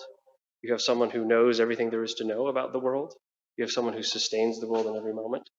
That is the kind of expertise, to use an analogy, that is not reducible to something like, oh, I just happen to be disposed by my brain to believe it. And I find it kind of just laziness to continually attack a straw man and refuse to interact with the various conceptually rich theological doctrines that I put on the table, instead of showing, oh, look, here's this underdetermination problem in a step-by-step form that derives from what you said about God. Instead of doing that, there's just this kind of bald, wide assertion that all views have no such criterion by which they can rule in or out these meta-narratives. It just comes down to just so stories, and all we can do is, what I think will be in effect, assume rather than have consistent with the demands of rationality, merely assume our own preferred quote unquote epistemic virtues, which we then project onto these worldviews. That is exactly what you've accused Christianity of. It certainly applies to what you're doing. It's very good self-description, but unfortunately, A, like I said, it refutes itself, and B, I've given independent reasons about the nature of Christian claims that show such predicaments are resolved. Okay, as to logical possibility, and again, so I made this claim before, right? It's really irrelevant what I can argue with respect to the epistemic status of the logical consistency of unbelief, right? If it just seems to me like you're theologically impoverished and you're not paying attention to what this worldview has to claim about the world. This worldview says there's this Son of God who comes into the world and reveals the Father. There's this God who comes into the world and has made it so that it reveals who he is and what he's like. It would just be the case that whatever laws of thought exist, obtain, and apply to human reasoning would be either contingent on God because they have something to do with who he is, contingent on God because he's just created them, just the same way that he's created the psychological makeup of human beings, or some combination, right? So, but one does not need at all to have some kind of sophisticated deduction about atheism to know that it's logically impossible. All one would need to have is the testimony of the one who's responsible for logic, of the one who already possesses logic. If you have an infallible source, omniscient and in control of all thoughts in the universe, who says, hey, logic is nonsense, it has all kinds of logical problems, then before I've even begun to produce any kind of deduction, there are many out there produced by Christian philosophers, but before I've even begun to do that work, it's already well within the status of knowledge. It's already well within the status of positive epistemic belief that atheism is logically impossible. Why? Because it's not consistent with the one who grounds logical consistency. Right. So again, the notion of grounding logical consistency there is completely immaterial to the point on whether or not atheism was logically impossible. And you never gave a reason for why anyone here should believe that atheism is logically impossible, but that's just expected from apologists like you. And the second point to say is that, look, the very simple nature of these debates is a worldview analysis, right? And I think you would admit to such. And the fact that you keep repeating the claim that somehow God would um, create you in such a way where you would know or intend to seek Him, and that you would come to know Him through this revelatory process, right? Again, for the millionth time, right, you can make that claim in a theory dependent way by your own standards. I wouldn't have any reason to believe in Christianity, because you were sort of making the same argumentative line against naturalism. You were saying that under naturalism, those things would presumably give you no epistemic reason to believe in it, because if you're causally disposed, how could you come to know things if you're causally disposed? And you said that that leads to subjectivism. First of all, I don't see how that's a form of subjectivism or how that's even entailed. So I think you're just confused as to what subjectivism means. And the second point is that I'm making a claim about what my story can account for, and you thought that it was a problem. Okay, if you were to be consistent and rational, you would think that your view must also be unreasonable, but you're doing the same thing for intentional properties. Okay, the third part is you said that naturalism and all these other theories, right, are going to be self-refuting when they give an attempt to account for knowledge. Well, I don't see how they would be self-refuting unless if you want to bring up exactly what would make it so that the view refutes itself, right, other than you claiming that it does. And then the fourth part is you didn't respond to anything when I brought up the synthetic a posteriori version of physicalism earlier, where I said I can accept that there's an epistemic and an explanatory gap, but that's not going to show that there isn't an identity relation between the mental and the physical. And you also failed to even address that.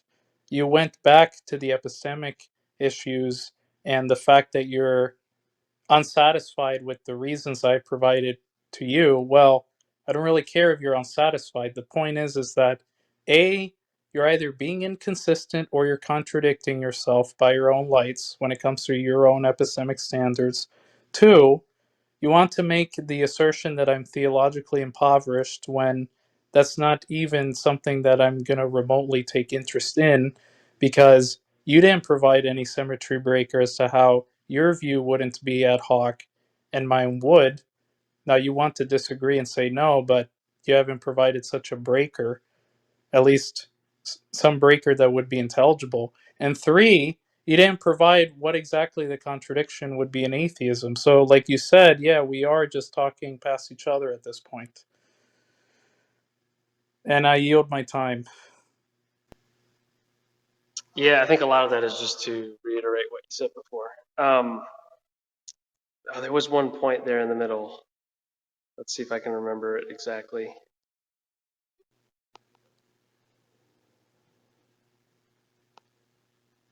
Oh, did you want to say anything about did you want to say anything about logic? No, I think I already made my point about logic earlier. Okay. Yeah. So I'll summarize my part in this debate, and then you can have the last word. For me, I think the issue is you want to raise a tu quoque objection. I didn't find it to be significant the way you wanted to reword the nature of your objection, such that it wouldn't count as a tu quoque objection. But nevertheless, whatever we want to call your objection, the nature of it remains problematic for this reason that on the one hand, you want to say there is a symmetry between naturalism and theism that we disagree about whether there's a symmetry there to begin with or all. I've brought forward God's personality, His plan, the fact that He knows what's going on and that He testifies to it. These are just not things that are going on in the natural world, or I would hope that Darth Arianus doesn't believe the testimony he gets from talking trees and singing bushes and that sort of thing. I'm saying God has communicated with mankind the same way He takes for granted that I'm able to communicate with Him, that God has come into the world as a human being, that God has spoken, and we have that human text in Scripture. The other side of the difficulty, so that's the symmetry breaker problem. The other side of the difficulty is just that Arianus makes a crucial and self-undermining assumption in order to make that objection to Christianity, which is that, hey, everybody suffers this step of making an assumption. Everybody is just so, and that there's no way to get off the ground with these beliefs. There's no way to affirm these systems. There's no way to have justification for these meta-narratives except that one merely assume them and after the fact come up with reasons from the view. Well, I don't grant that that's the case with Christianity, not because Christianity rests on evidences or reasons that are independent of that worldview, but rather because that worldview is brought to us from a divine being. It's not something I could even make an assumption about. It's not something that is justified by my beliefs at all. It's something that I'm caused to know because of an act of communication from a divine being, something that occurs through the means of creation, the same, or at least analogous to the way an artist expresses himself through art, analogous to the way that an author can express his thoughts through his writing, analogous to the way that a teacher can provide useful doctrines to a student who's listening to him teach. So it just seems to me like, hey, that's not even available for assumptive ground, and the admittance that all these alternatives, including your own, need to make an assumption just goes to show that they're not justified, meaning that you're left in unjustification with respect to the judgments that you want to make about the epistemic status of Christianity. Yeah, so again, number one, you said that I was committing a tukuke fallacy. So let me just give you some sort of like thought pump here. Do you think that when Graham Oppy gives arguments for naturalism, right, against theism, do you think that those are a version of a tukuke fallacy? Often, yes. Okay. And how is that? Because he, in making his judgments about Christian theism, one would need to assume his views about theoretical virtues. But of course, as far as I know, he's made no effort to provide epistemic motivation for those theoretical virtues. They stand as a sort of, if you join the social club of agreeing with Graham Oppy, then you'll agree with these critiques of theism. And if you don't join that social club, then you just won't find these very persuasive. It just becomes a social affair rather than a philosophical one. Right. So if I say that naturalism is going to offer the same just so story as theism, right? And for the most part, we're going to be at a stalemate in insofar as probably explanatory power and scope. If my view happens to be less, if my view happens to be more parsimonious than yours, if I make all those claims, let's just take it for confirmation. You're saying that that's ad hoc, right? Yeah, I mean, well, as Well, long as yo, you have to be assuming naturalism, if you're saying that naturalism can actually provide reasons in line with its own metaphysic, reasons that comport to its own story about the world, why we would believe that over against something like Christianity, then no, I don't think that's ad hoc.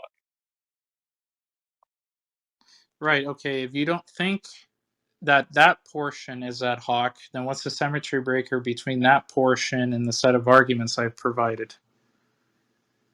Well, I don't think that you provided a way for someone to believe naturalism is true that would be epistemically No, satisfying, no, except no, no, no, for, no. I think you're misunderstanding. I'm saying the claims that I made, which had to do with the fact that naturalism was going to be more parsimonious, right? And it's going to be, let's just suppose, at a stalemate explanatorily in regards to all other issues, right, regarding theoretical virtues.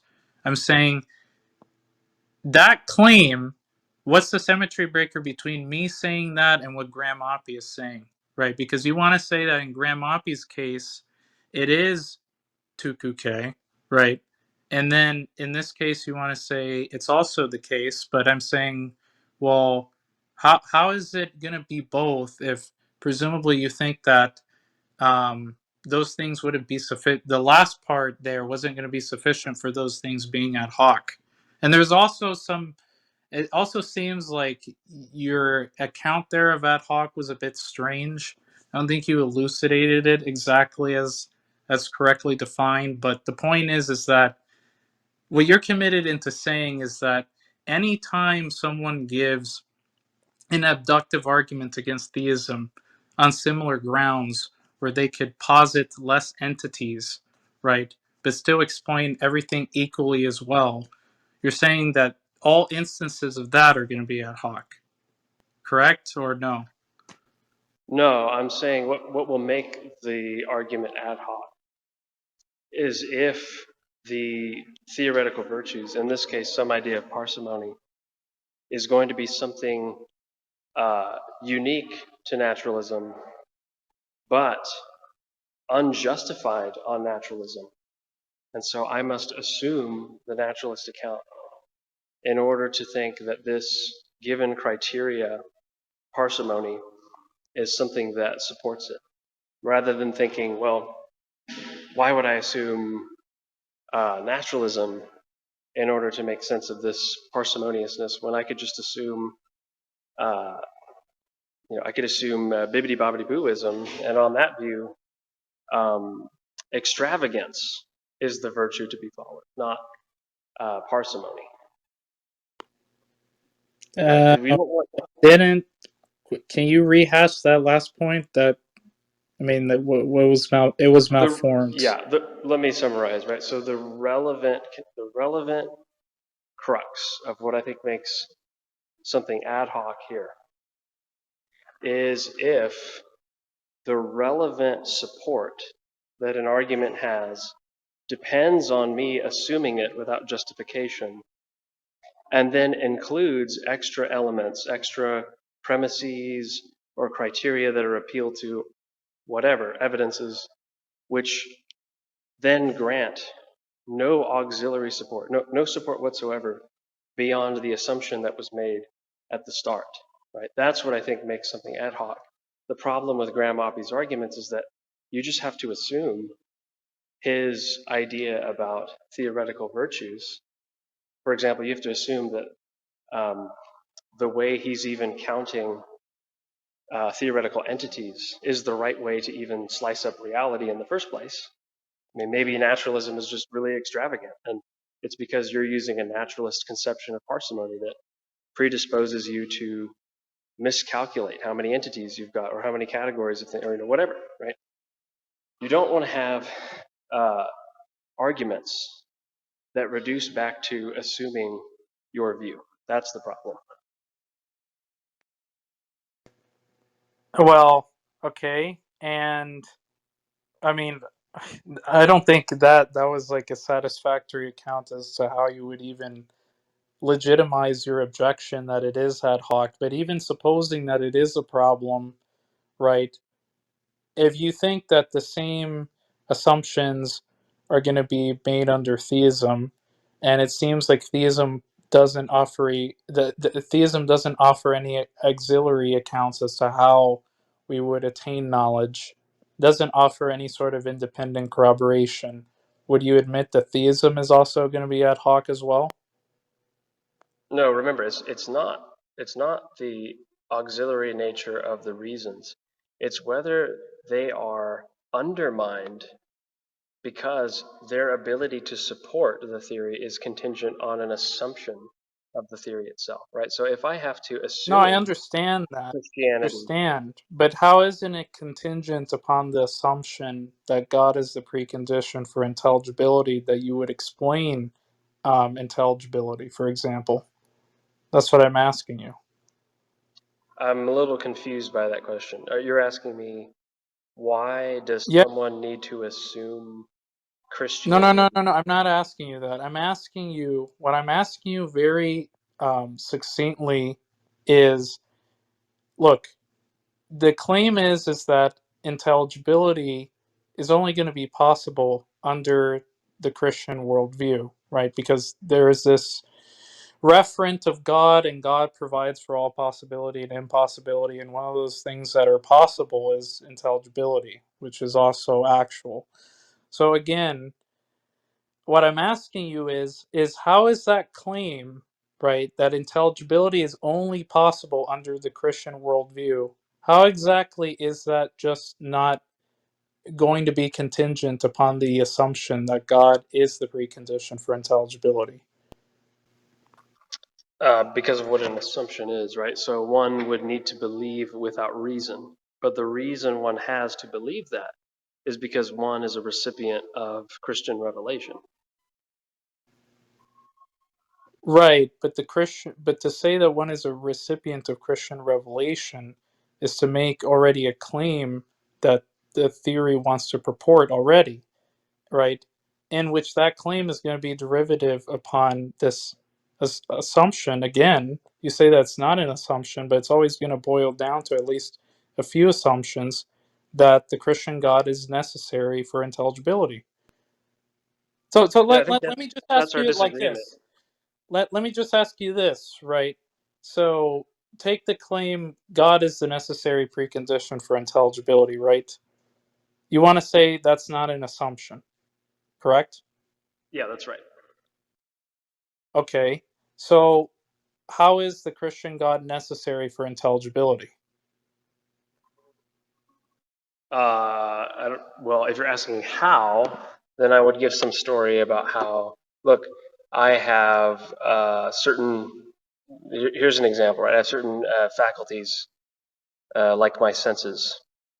If there is no Christian God and there is no Christian God providing revelation, then I lack the interpretive principle. I lack some criterion that warrants my trust in my faculties, at least. And at worst, there is no entity there that guarantees that my faculties are alethically oriented. Yeah, but yeah, but to claim that there is going to be a lack of that is consistent with it being contingently the case that other views wouldn't provide you with the imbuement of knowledge and your sensory perception being in accord with how reality is, right? But the That question sounds like a sentence I'm not going to be able to understand unless I was reading it over and over. Can that you I said rephrase that that? that's consistent. I said that that's consistent with it being contingently the case that other worldviews couldn't provide you with knowledge, right?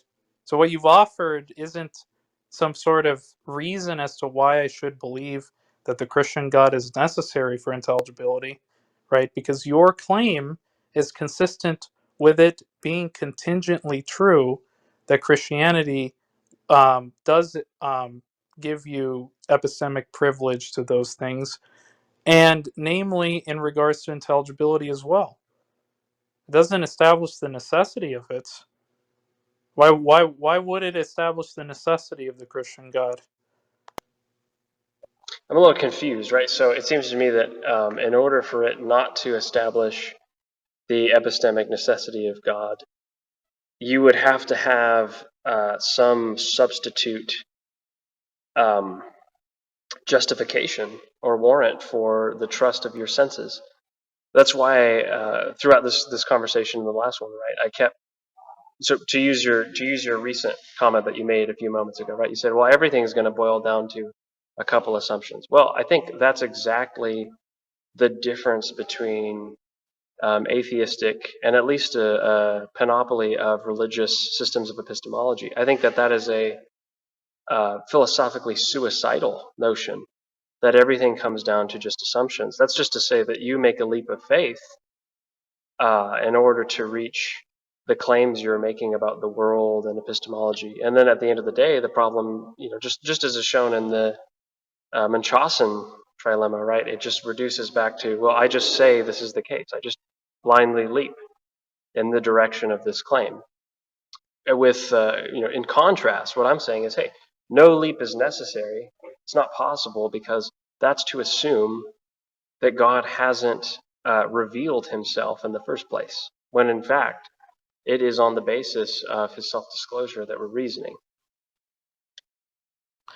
Okay, but it still can be contingently the case that those things are going to disclose you with reasons, right? But it not being necessarily the case, right? So this is the question which I want you to answer without just appealing back to a posteriori reasons, like the fact that you're the recipient of revelational epistemology because you've observed revelation and it's somehow some also going to be some a priori claim that you want to make. What I want to know is how, I mean, and this is a question that was offered to Deacon Ananias, like, what are the truth conditions for the statement, God is the precondition for intelligibility, right? Unless you can answer that, everything else is just going to be, I mean, it's just not going to resolve anything for me because the same issues would just apply for any other claims that you want to make. Just take intelligibility out the window. We could just replace intelligibility with material existence, right? How is it necessary for material existence? How is it necessary for minds? How is it necessary for logic? So unless if you can provide that entailment, there wouldn't be any reason to believe that Christian God is necessary for those things. Oh, that's not true, right? So suppose, I think that's the difference between, that is a huge difference between unbelieving accounts of metaphysics and Christianity, right? So both believe in mystery. It's just that unbelieving accounts have an irrational view of mystery. So like you said before, right? Your view is going to boil down to making some assumptions. And it is in that area of mystery where we just make exceptions to the demands of reason and do whatever we want. Well, if the game was to do whatever we want, why don't we just play that the whole way through? And what's this point about hypocritically following the demands of reason every once in a while, right? But on my view, right, and here's where this phrase becomes very confusing to me. Knowing that these other things are contingently dependent. I'm not exactly sure what you mean by that.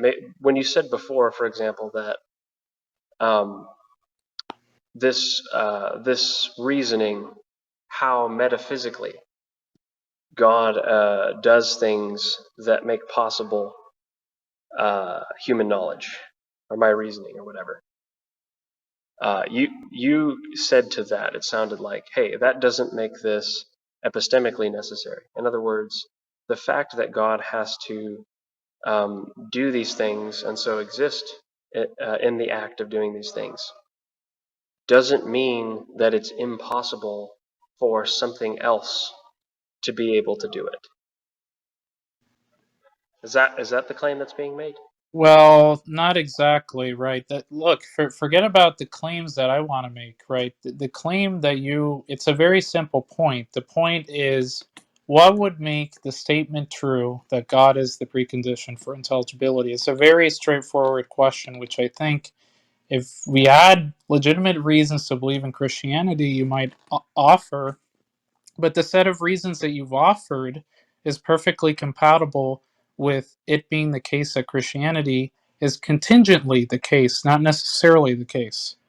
Right? So, what you have to do is to sort of derive what the entailment would be as to how that the truth conditions of that statement would be satisfied. That's number one. Number two would be to just somehow, I mean, you also made this other claim about how if a worldview is going to start with assumptions, they're going to make a leap of faith, and that's just going to undermine the epistemic possibility of the view. It makes the view epistemically impossible. Well, how? So, another question to ask you is if I say the statement worldview X contains assumption Y, then worldview X is epistemically impossible. I want to see how you think that that follows from the conditional claim that I made there. Those are the two things that you have to resolve without going back to whatever your system wants to claim, right? Well, I don't know about that last part, right? But the first Oh, comment you made, I okay. think, was pretty easy to follow. So, yeah, the first comment you made, I think, was pretty easy to follow, which is something like, hey, Christianity can be non-necessary, and it can be the case that God is necessary for this knowledge. Okay, if I suppose um, if it's the case that I don't know this God, then that might still be left alone, right? But if I'm reasoning something like this, I have knowledge. It's impossible that I have knowledge unless Christianity is true. Therefore, Christianity is true. If Christianity is true, then God has the modal property necessity, right? God is however you wish to cash out necessity, right? He exists in all possible worlds, or whatever. He's essential to logical consistency, whatever it is, right? That would just follow very straightforwardly from knowledge. It seems the only way to get around that, given what you wanted to grant, given the premises you wanted to grant, the only premise left to deny is that we have knowledge. Well, it's problematic to deny that one, right? That's the kind of the one that I'm taking for granted in this conversation. As far as the whole assumption thing, the demand for me to make these arguments that you don't need assumption, or that assumptions are bad to your epistemology, the demand to resolve the Munchausen trilemma, the challenges that you presented throughout this conversation, your indignity and epistemic condemnation, which I really think is just disguised moral condemnation of certain rhetorical and logical practices that have gone here on my part. These are all for you to practice commitment to the idea that we shouldn't just assume whatever we want, that we're actually bound to be more stringent and have certain standards to meet with respect to our belief formation and with respect to the judgments that we make in these arguments. So it seems to me that all I have to do is say, hey, both of us were operating under that assumption. If that's not the case, I mean, it's not necessarily an assumption in the sense before. Both of us are operating under the case that it's taken for granted, is a better way to put it. That's been our modus operandi this entire conversation. So it just seems to me, look, if you don't think that that's a problem, then I can just assume that anything you say is nonsense.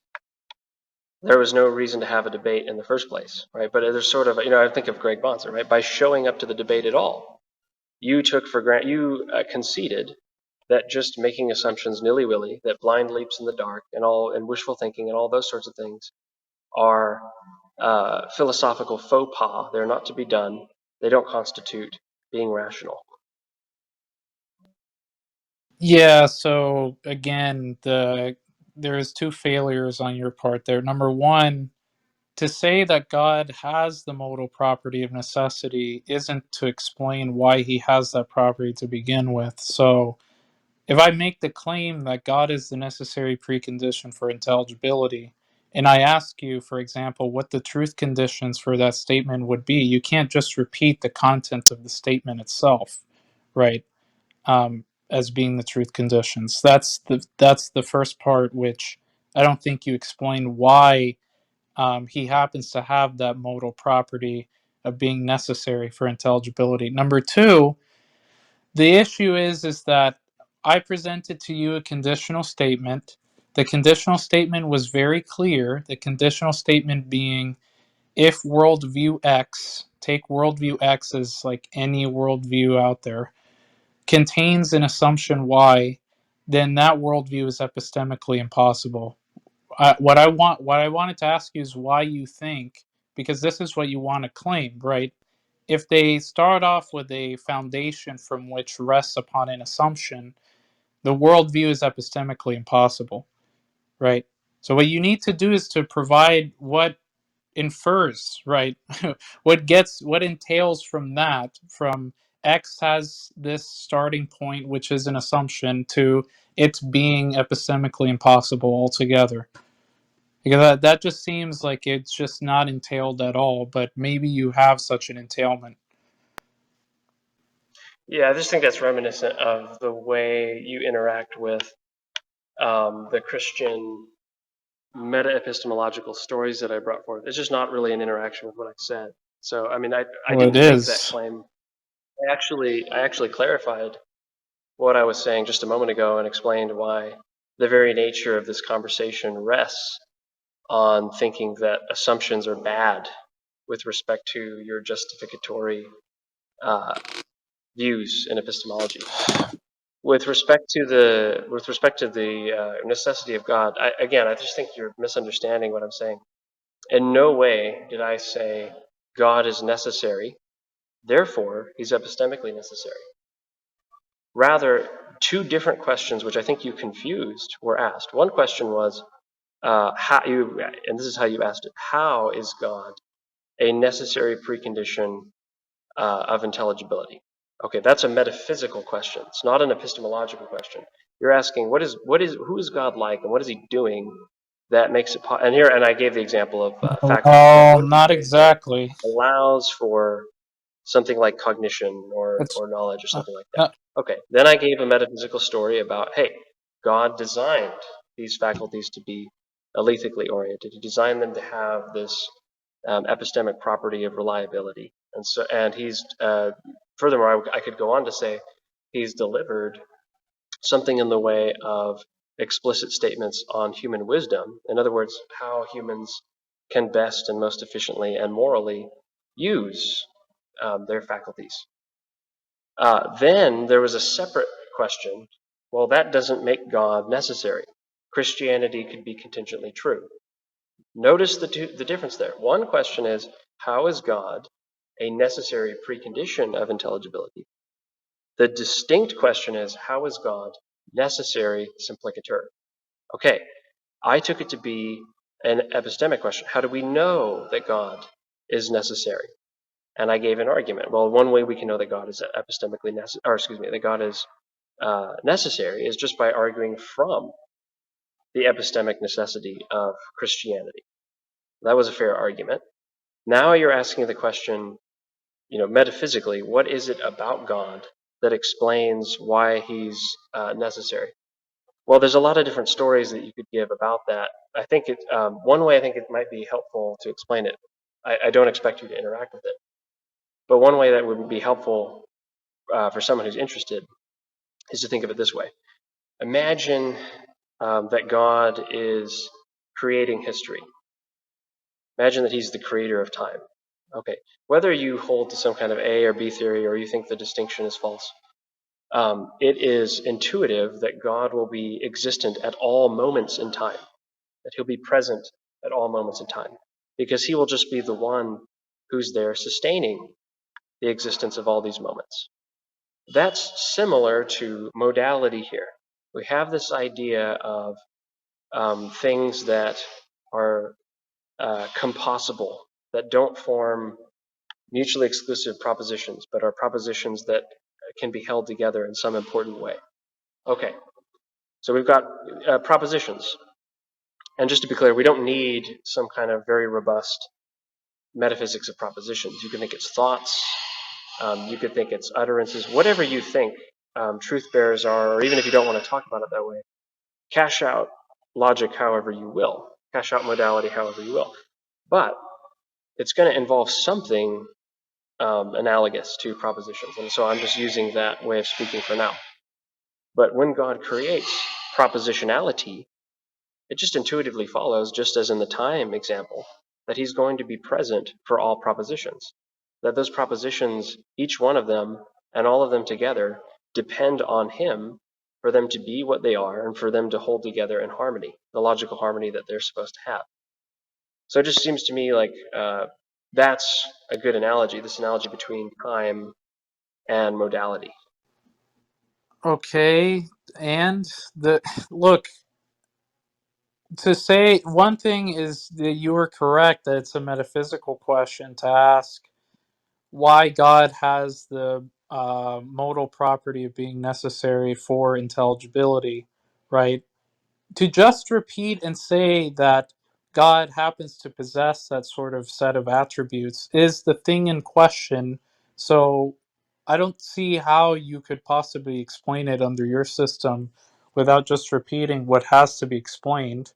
And second of all, since you failed to offer some sort of explanation as to how God would have that modal property of necessity, then you kind of rambled on about time and modality, and I'm not interested in that. What I was interested in is you want to claim that because my worldview starts off with an assumption, right?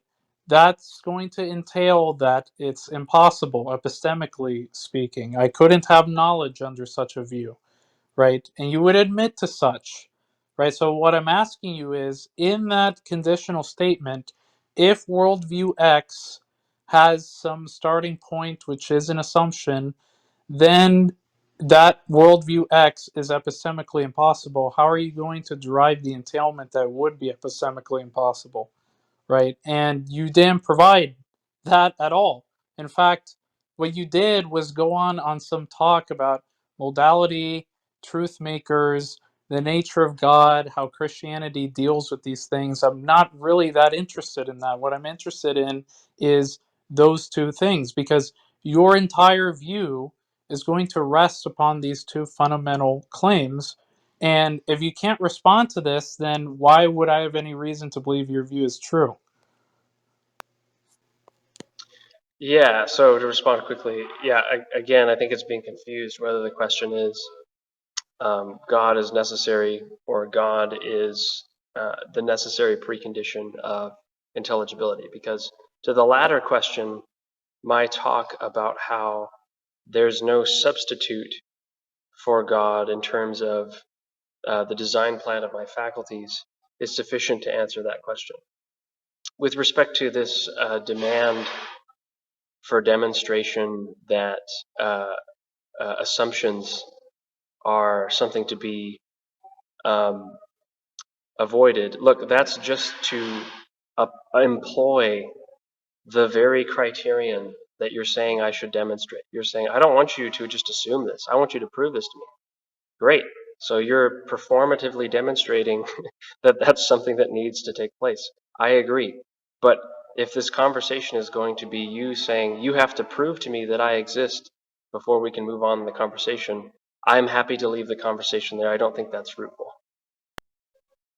Well, I mean, sure, you can leave the conversation, but the point is that look, the demand for justification isn't. Look, it's not even just merely a demand for justification. It's just merely a demand for what these truth conditions for this statement, from which your entire worldview rests upon.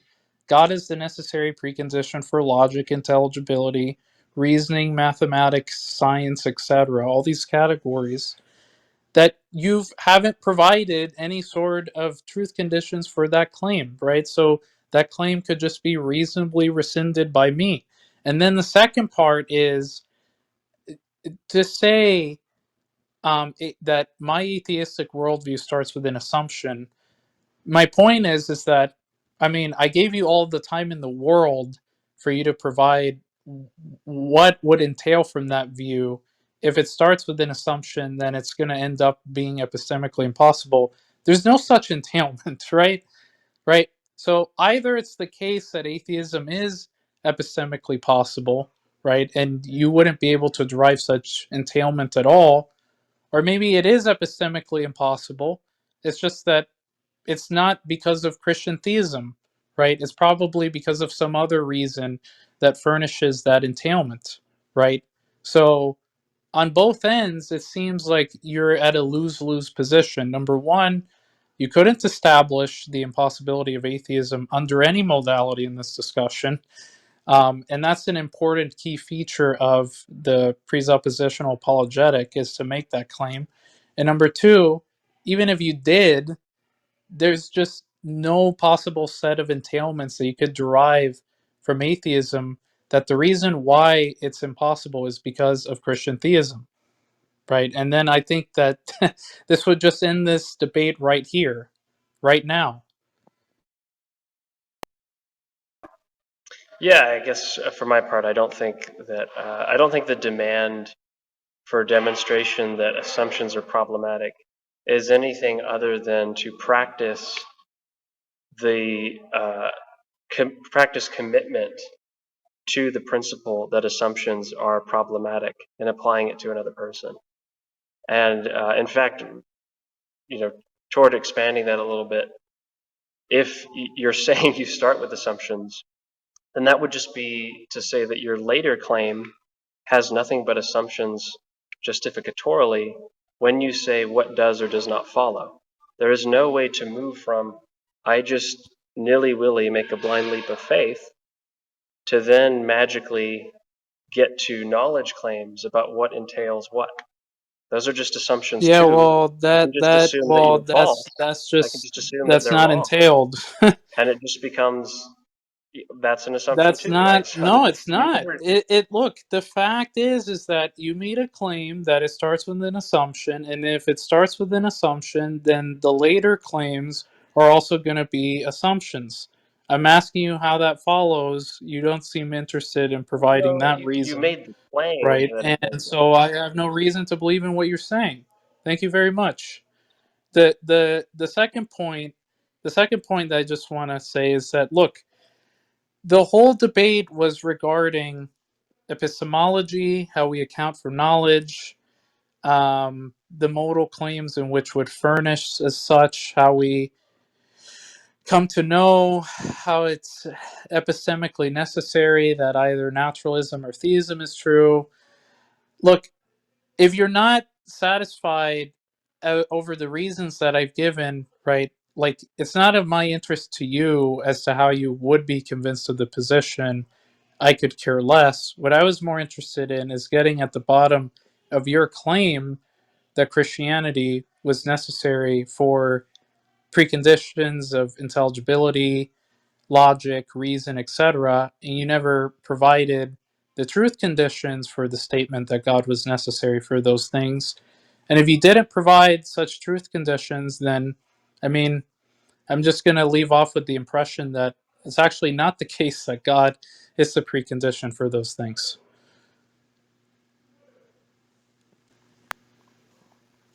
Cool, I think that's a good way to end the debate then.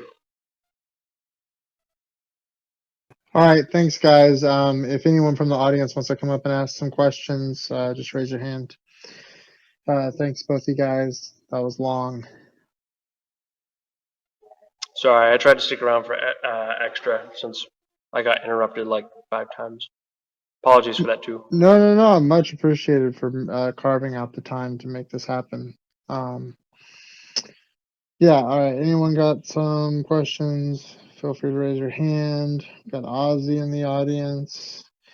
We got Max, Godless, GI, Bina. You guys want to ask any questions? We got Quantum Foam. To be fair, it's like the open Q&A, has no limit, right? Yeah, well, we'll see. People are We'll very see. I shy mean, right no now. one, yeah. Very, very shy.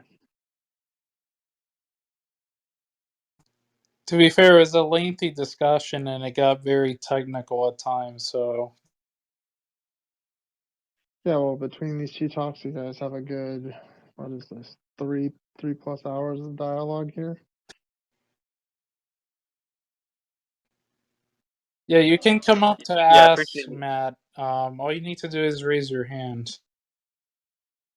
Um, I think my question is, I didn't follow the whole debate, but I think Eudes had mentioned Plantinga in the chat, and I was wondering what Jimmy. Jimmy seems to be very well versed in, I guess, presuppositional apologetics. I was wondering what he thought about that argument.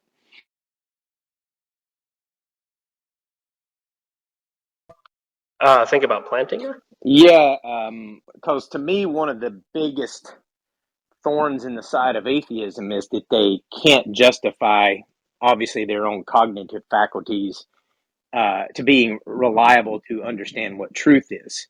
And I was wondering what your thoughts were on that argument, at least from a naturalistic evolutionary standpoint. Yeah, it's it's funny you add that qualification, right? So, I mean, I think it's a very well articulated argument. I think it's sound. I think my criticism with Plantinga is that he's way smarter than I am. His arguments are very well articulated, but I always feel like he pulls punches um, far more than I feel comfortable doing. So I mean, I don't see why it needs to be the evolutionary argument against naturalism. It seems to me that this kind of internal critique is going to apply to any kind of naturalism. Getting rid of evolutionary biology doesn't really help unbelieving opponents. So Okay, thank you. Um, how does this work, Truthie? Can anyone just ask a question to either? Yeah, sweet. You're right, Jimmy. I just wanted to ask, could you, because I'm not sure, like, I fully track the definition of, like, impossibility you were employing. You gave an example about apples, and said, like, it didn't necessarily need to conflict with any axiom or theorem of logic. So is there any way you could recapitulate that for me, please? yeah, so I don't think I want to make I think I wanted to be. I think I tried at least to be silent about whether a theorem is involved. I mean, if we just mean that in order to make the inference that two propositions are contradictory, one might have to invoke in some relevant way a law of thought or something like that. That's fine. But I think the claim that um, Arianus made in the previous discussion was that if atheism is logically contradictory, then it's a theorem. Then atheism is a theorem, or excuse me, then theism is a theorem of logic. And I just think that doesn't follow, right? You don't have to consider something a theorem or something to be contrasted or the negation of a theorem in order to think that it's logically contradictory. Oh, I agree with that, but because it seemed to be like a reoccurrent theme in the discussion you guys were having. Because earlier you said to Darth something like, well, why would he believe that, like, emergence of consciousness is, like, nomologically possible? And he asked you, well, what specific law of nature do you think it conflicts with? And given that account of, I guess like it like pertains to impossibility, right? Like you think it has to be some conflict or inconsistency with some like law of thought, as you put it, for something to be impossible. Well, then what reason would he have to believe, or what reason would you have to believe that that like emergentism is like nomologically impossible then? And if not, and if it's not the case that you hold that view, then what would be like, how would that invalidate his belief in its possibility? Yeah, so two things there, right? So what I wanted to press was the fact that I think it's a very rhetorically powerful strategy to eschew the burden of proof by asking me how it's impossible, when in fact asking an interlocutor in a debate that question is not to practice the proffering of a demonstration, right? That's not to give me any reason. That's for me to say, why should I believe Joe Schmo murdered Jill? And then you say, well, why shouldn't you? Right? It's just kind of a silly. If you do it the right way in a debate, it's very I don't. rhetorically powerful, but it's not anything in the way of an intellectually satisfying answer. But as far as like making a positive argument that that's the case, I think I gave two. So way down the line in the conversation, something I said was that, look, even if I don't make these arguments, even if I wasn't able to make the argument, it's just not an epistemic condition of knowing naturalism is impossible that I be able to make such an argument at all. God could just tell me that naturalism is impossible. And because he has the metaphysical status that he has over the world and over minds and all such things, that would be to get the kind of expert opinion that's beyond anything else that we trust in. That would be like a sui generis category of expertise. But then I also gave Oh, a philosophically interesting rebuttal, which was, well, and we never really got into it, but I think physicalism is over determining in a way that propagates skepticism. So I think that it's over determining in that because we have this autobiographical account of what's going on in a person's first person phenomenology, and because we have this third person account going on in science about synapses and all of that stuff, and with respect to what the person means when he gives these reports, it has nothing to do with this public scientific account of the brain. Then for someone to be able to say that you can just identify that person's thoughts is just to explain away his reports about him. Those would become completely epistemologically insignificant. can And yeah, can I? that Oh, sorry, go argument, on. yeah, sorry to be so long, but real quick, No, you're uh, good. You're good.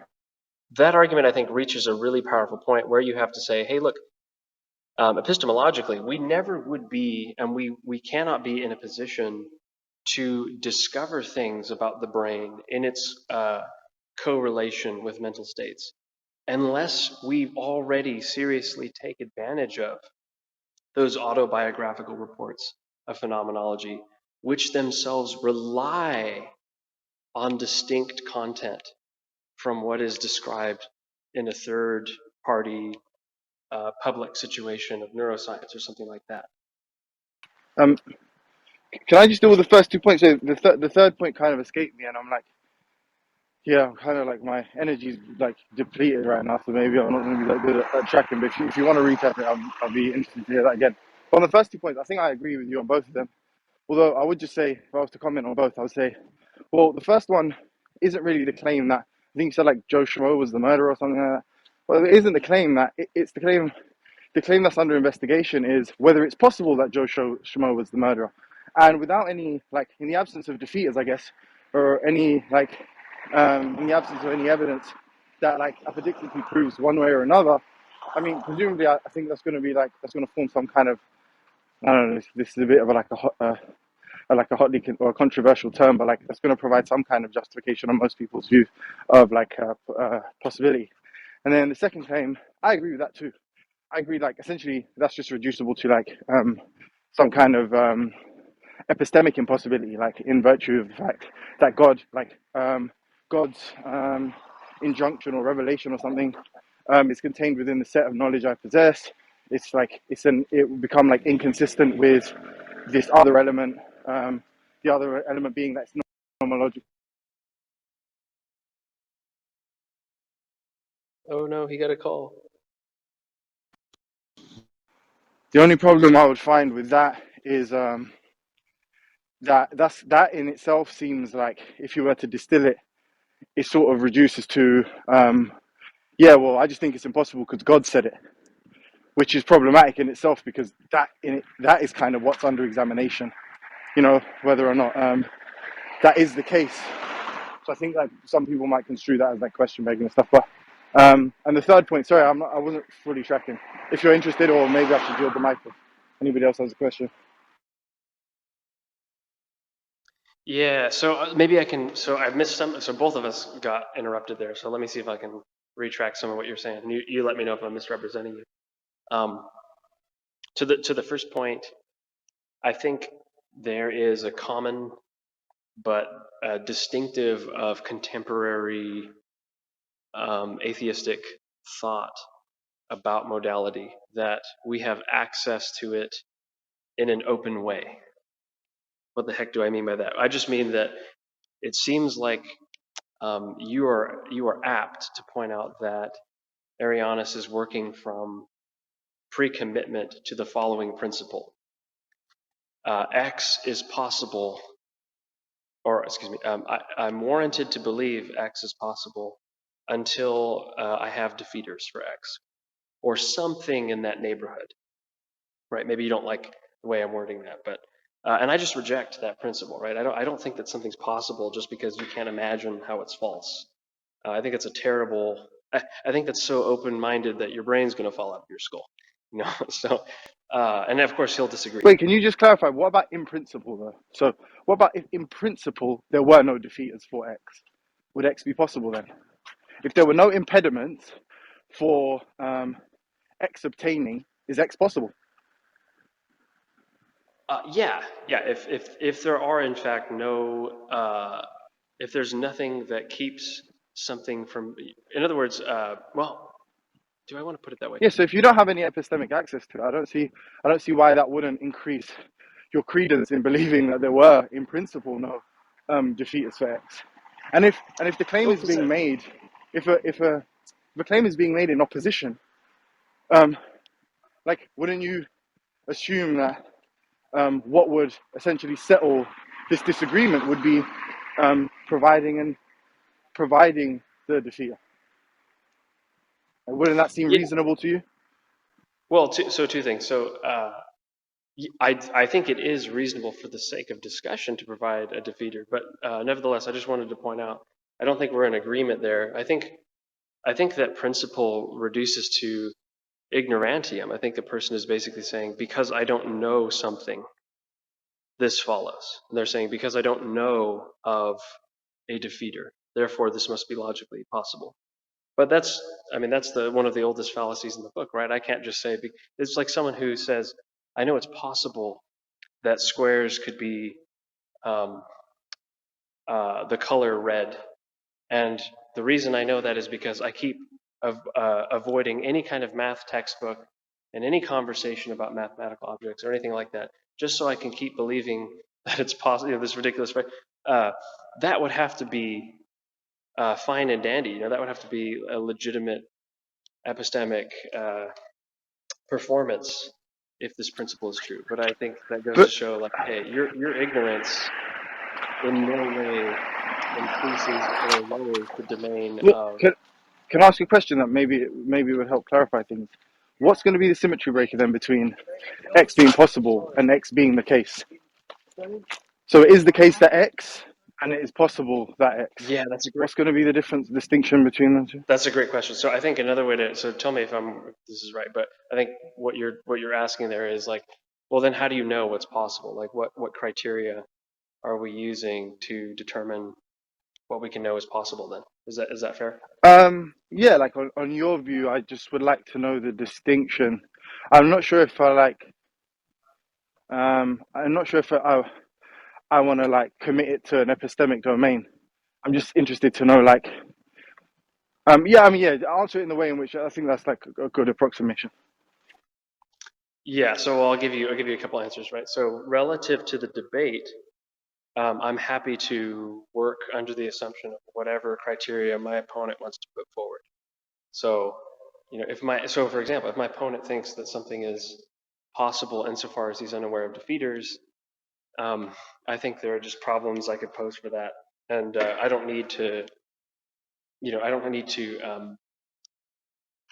propose something more explicit than that to have some kind of conversation. As far as my own worldview, right? I'll say two things right away. I think people determine what's possible from past experience. So we experience what's actual, and then we are able from that to learn general principles, laws of nature. Like we learn nomological laws from experiencing their instances, from experiencing things that somehow exemplify those laws. And it is from that.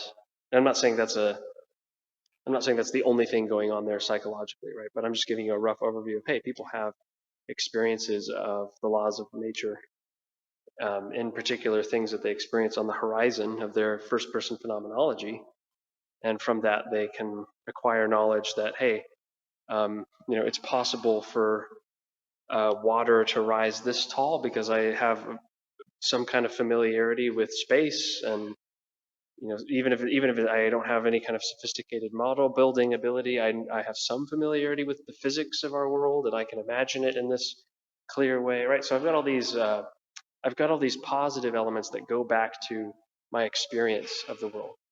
And then I would also say, like, as a specific and special example of something humans can experience, they can just have God's testimony about what's possible, right? So if God says it's impossible for people to um, appease me because they are in sin, and the only way of salvation is my Son, the Lord Jesus, then that would be a reason to think whenever some other religion is coming on the board and saying, no, that actually is possible, then even if you have no way of arguing further, right, you already have a sufficient defeater against any kind of system like that. Um, so well, so just because I'm gonna probably start fading the track after this point. On the first point you made, you said, all right, well, if there's some kind of shared agreement, we can use that as the sort of operative definition, and then you said something like, and you could deal with that by presumably presenting some kind, or like raising some concern or presenting some like issue with the particular modal claim. Well, wouldn't that just amount to presenting a defeater, which is like what was requested? And then on the second point, and this is why I didn't want to commit it to some kind of epistemic domain. I mean, I'll grant. I think anyone in the world would grant you that. Like, if you just mean that, listen, like the entire set of my like knowledge is all revelatory or has been revealed to me, and therefore, like in virtue of the fact that it's inconsistent with some element in my set of knowledge, then X is impossible. Like, I think that's, with respect, I don't mean to be like, that's going to be kind of trivial to whomever you're presenting that to. So they may grant it, they may reject it. Either way, I mean, it's arguably going to be like just so from your perspective. On the first point, like that is what's being requested, a defeater. So like, and it seems like you just conferred that to me. That is actually how you would deal with that working definition. So like, do you not have one? And are you saying, based upon that definition, you do believe it's nomologically possible, or are you saying that there is a defeater and you like just didn't have time to present it? No, remember the overdetermination problem that I presented a little bit ago. I don't know how long ago, but so that is like so I think there's two different things that could be debated, right? So as far as we're debating the nomological possibility of emergence, I am happy to present defeaters for that. I'm happy to, in my case, I think I presented a refutation, at least the start of one. But my point in focusing on the burden of proof is to show that, look, even if I wasn't able to provide this argument, that's no reason to believe the crucial claim that it is possible. Now, you could say a reason to believe it is just that it falls in line with this epistemic commitment we have about things being possible until we have defeaters.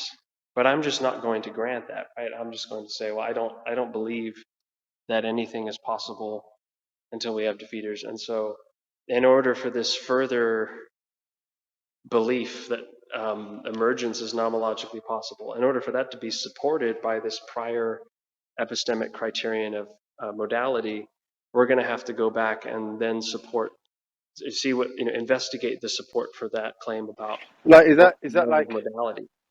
I don't mean to cut you off, sorry, because the person I hung up on twice, I actually have to call them back. But is that just to say basically, like, until we can establish how you can know things, like some kind of restatement of like the problem of the criterion or something like that, then I'm not even willing to confer you any sort of any modal talk, right? Because I'm not sure that, you know, it's going to be intelligible to you in the same way it is to me, something like that. Is that what you're basically saying?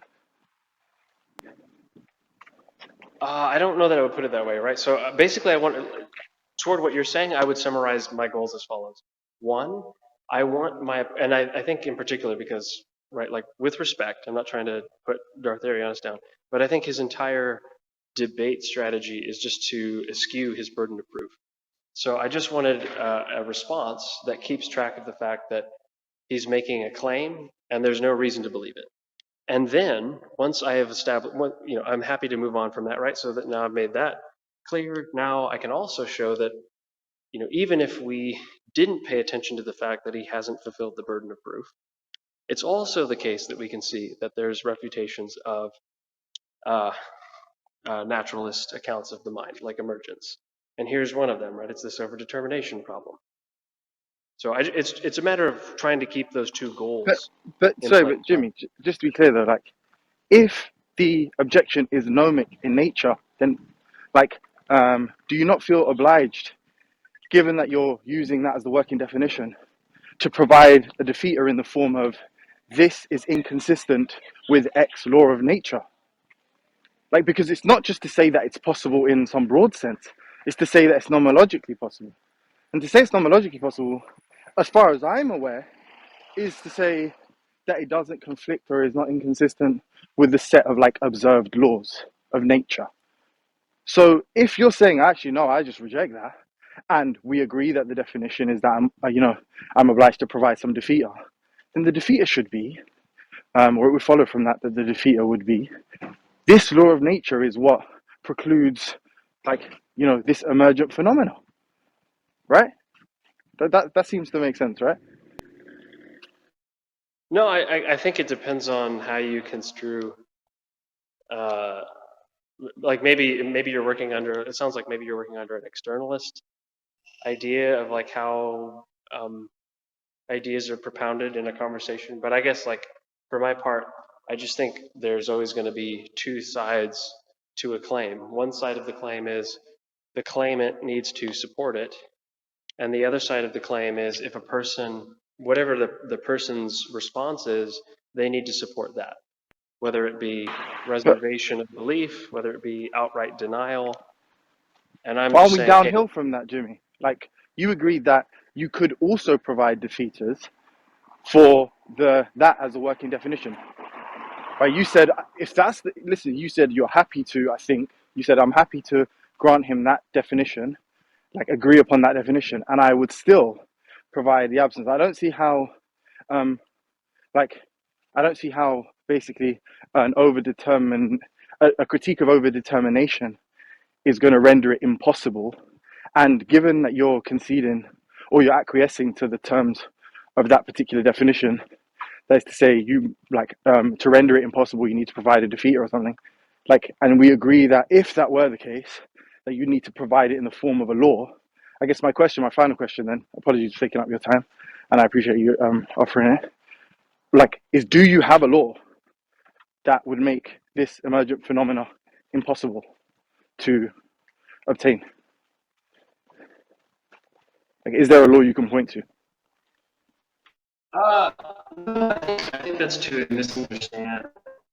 Um, I think that's to misunderstand the claim, right? So I think to say it's nomologically possible is not to say, look, the claim is that mind can emerge from matter.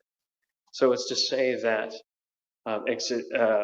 that explanatory relation or that causal relation or that metaphysical relation, however we conceive of it, is compatible with certain nomological laws.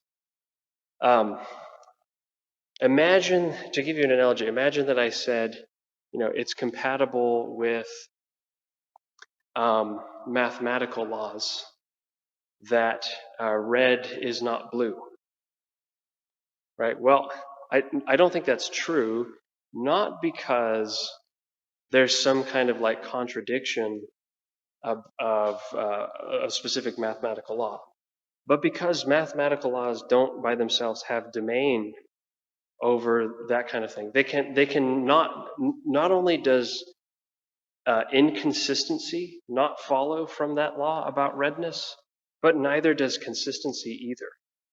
It's just silent on this area. And so my issue is like, well, it can't be consistent if the kind of laws we have in mind with um, nature and natural phenomena are not the sort of things that are even in the same category. If it's a category error to talk about physical things like mental things, then that will be a category error to say they're consistent with nomological laws with respect to this explanatory thesis, in the same way as saying like, hey, it's mathematically possible for colors to emerge out of mathematical formulas, right? It's not that there's like some specific law. It's just that like, look, this is silent on the issue, so the consistency isn't there either. Okay, so just finally then. Oh, sorry, were you done? I don't mean to interrupt.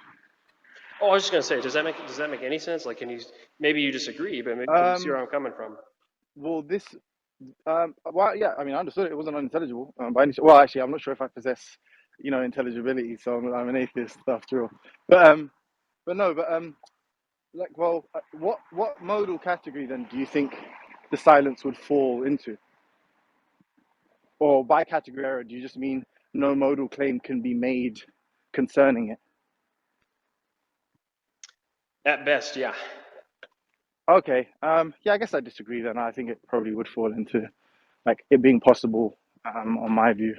But no, like I said, I thank you for your time. I need to make a phone call. Appreciate it, Truthy, and I'll probably other people have questions. Yeah, just to be clear, you seem super intelligible to me, man. It was good conversation. Thank you. I was raised Christian. Nice. What's your background? I'm sure. I feel like this conversation is going to keep going. I need to just make a quick phone call. If you're still around in a bit, then we'll catch up. Sounds good, bro.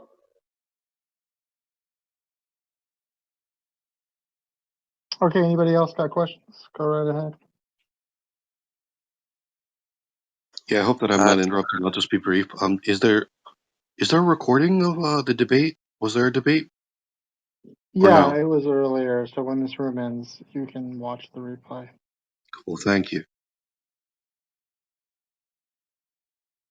So, Jimmy, earlier you said that a contradiction could be more than P and not P, right?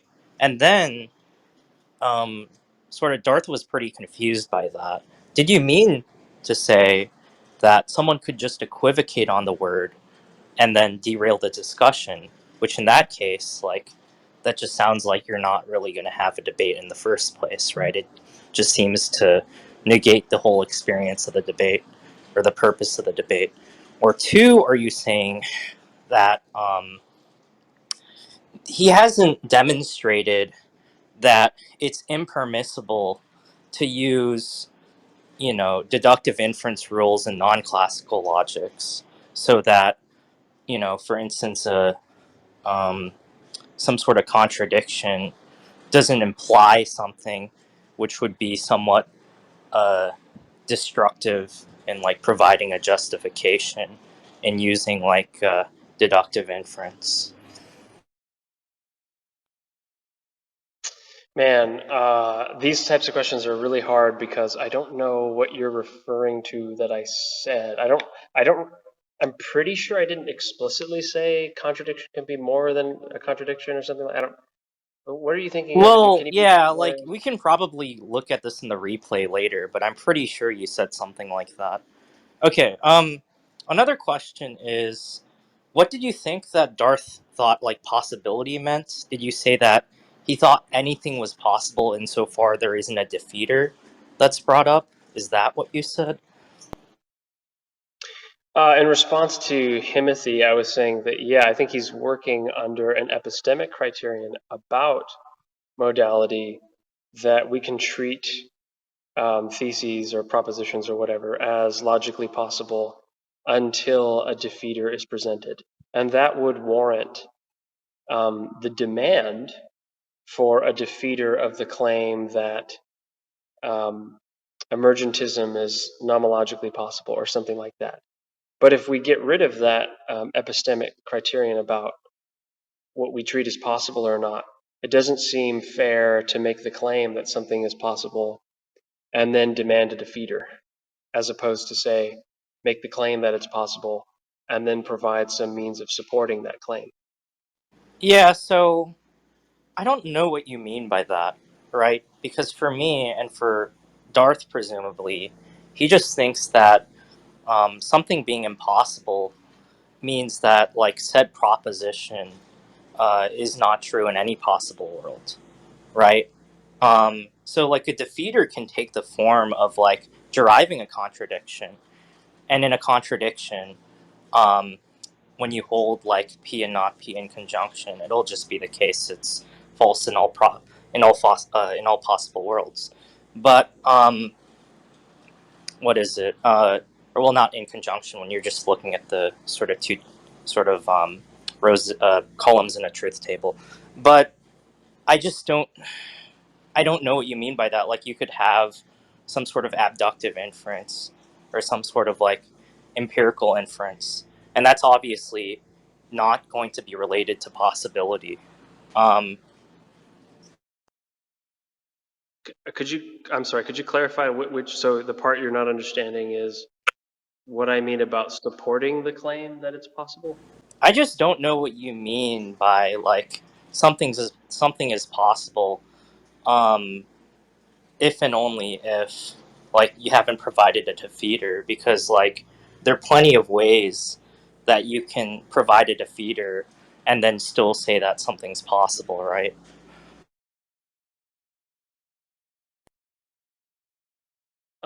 I'm not sure I follow that. So I think you could, but I'm not sure that I'm saying the formula that you just posed I mean, this here. is just like the definition you could find in any like logic textbook, right? I'm pretty sure Darth holds to this definition and not whatever you said.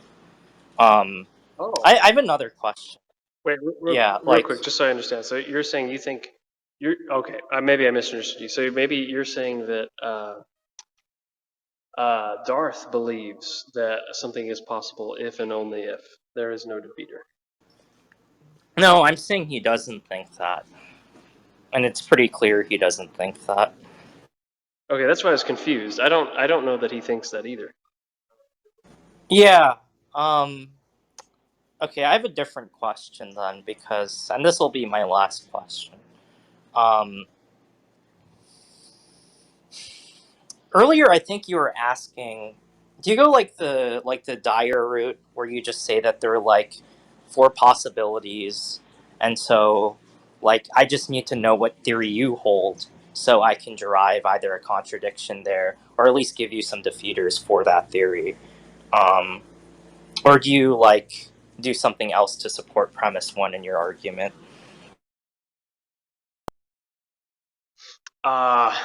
Oh boy, being compared to Dyer. Now I'm in trouble.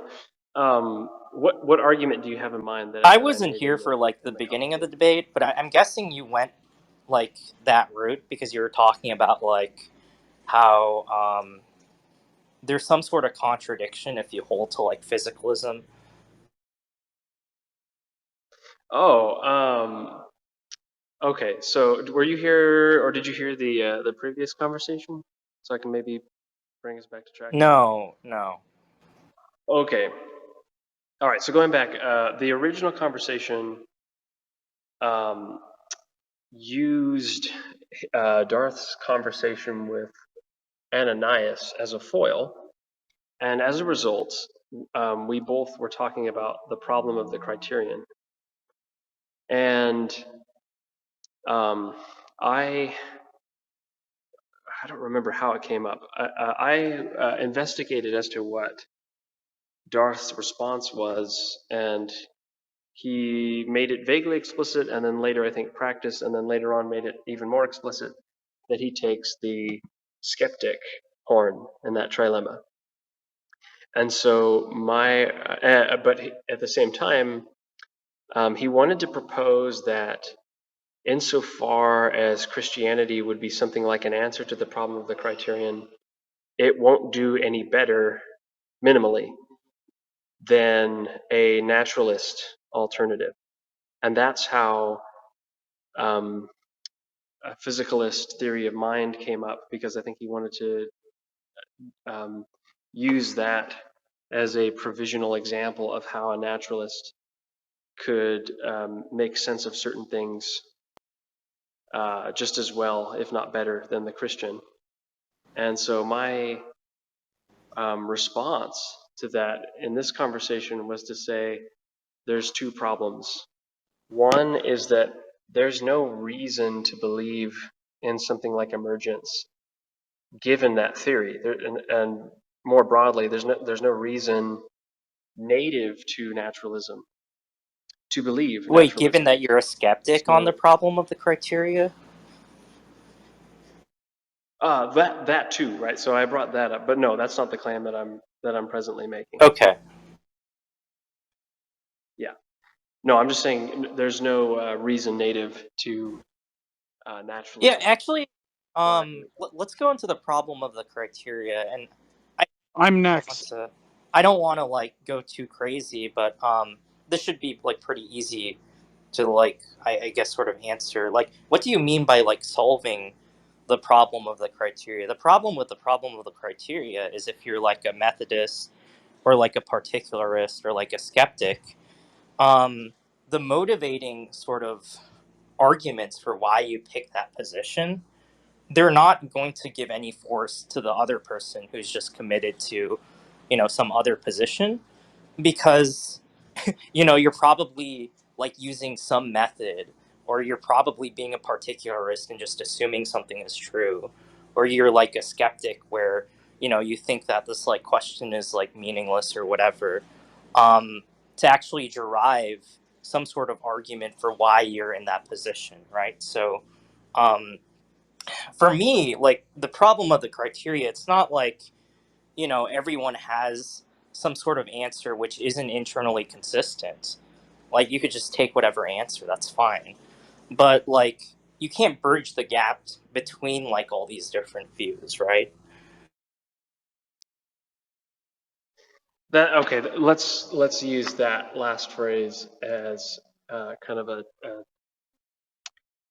launch pad for this answer, for my answer, right? So I think that's exactly the problem, that each of these three answers is a response to the problem which practice, whether it's the practice of being skeptical, whether it's the practice of appreciating an item of knowledge, whether it's the practice of um, employing certain means or certain criteria of knowledge, whatever. Each person at some point in their epistemology is going to fall into the category of skeptic, affirmative, or investigative, or something like that, with some kind of knowledge claim. And so the problem is you do need to be able to bridge those gaps. Your epistemology is not going to be sensible if you can't be skeptical to anything, It's not going to be sensible if you can't affirm any particular item of knowledge, and it's not going to be sensible if you have no means or methods to practice certain knowledge acquiring uh, behaviors or means of thought or whatever you want to call it. So I see the problem. The way I phrased it in the debate can be slightly switched here for this kind of language, right? The way I look at the problem is like, look, you need to be able to put these three practices together in your epistemology in the right way so that they're consistent with each other, so that you don't end up being a hypocrite and saying, well, I get to be a particularist except when you do it, or being a hypocrite when you say, well, I get to be a skeptic except when you do it, or being a hypocrite when you say, I get to be a Methodist except when you do it. That I see as like the major problem of the criterion, and I think why Christianity satisfies that problem or resolves that problem is because God taking the role of the most important and fundamental experience, taking the role of the most important piece of knowledge, delivers each of those epistemic functions that we want. He is, knowing God is a particular item of knowledge. Knowing God and his revelation satisfies a means or criterion of knowledge, namely receiving disclosure from God, receiving divine oracle, and is itself a way of familiarizing yourself with the person whose activity is the most important criteria for knowledge. And it puts you in a position to be skeptical about erroneous positions. So anything that would disagree with or dishonor God, you now have familiarity with the one who puts you in a position to make those judgments. So it seems like that's why it resolves the problem. As I see it, something like a skeptical response, like what Arianus takes in response to the problem of the criterion, is really just self-refuting. It's really, once you take the skeptical response, that's just to say you have no motivation for being skeptical about anything, and you happen to be skeptical about the things that would allow you to know anything. Yeah, I don't really think that's the primary problem with the problem with the criteria, but I'll just let GI talk now. So Appreciate that. Hey, Gi, how long are you going to be? I'll be fast if you don't mind. No, I'm not. No, I was just saying because I only had like Whoa. 2 questions. But go ahead. Well, you go first then. I might have more than 2 questions. You go first. Hey, Timmy, what's up, man? How's it going, dude? I appreciate you stopping and answering questions and everything, taking time out of your day. So Timothy and Max kind of asked all the questions I wanted to ask. So in fear of like rehashing something that you've already answered, I'm just going to kind of keep it like very simple. Uh, so I take nomological possibility and logical possibility to kind of be related, obviously, in like a certain way, and obviously there's distinct differences. But so I think that we can use the analogy of the logical conversation. So if I would come to you and be like, "Hey, I think a square is possible logically," and then you said, "Well, demonstrate that to me," and I said, "Well, I would need you to like try to give me a defeater for it or something because I can't really like demonstrate to you other than just showing you the laws and saying, hey, this doesn't contradict." Would you say I was shifting the burden there? It depends.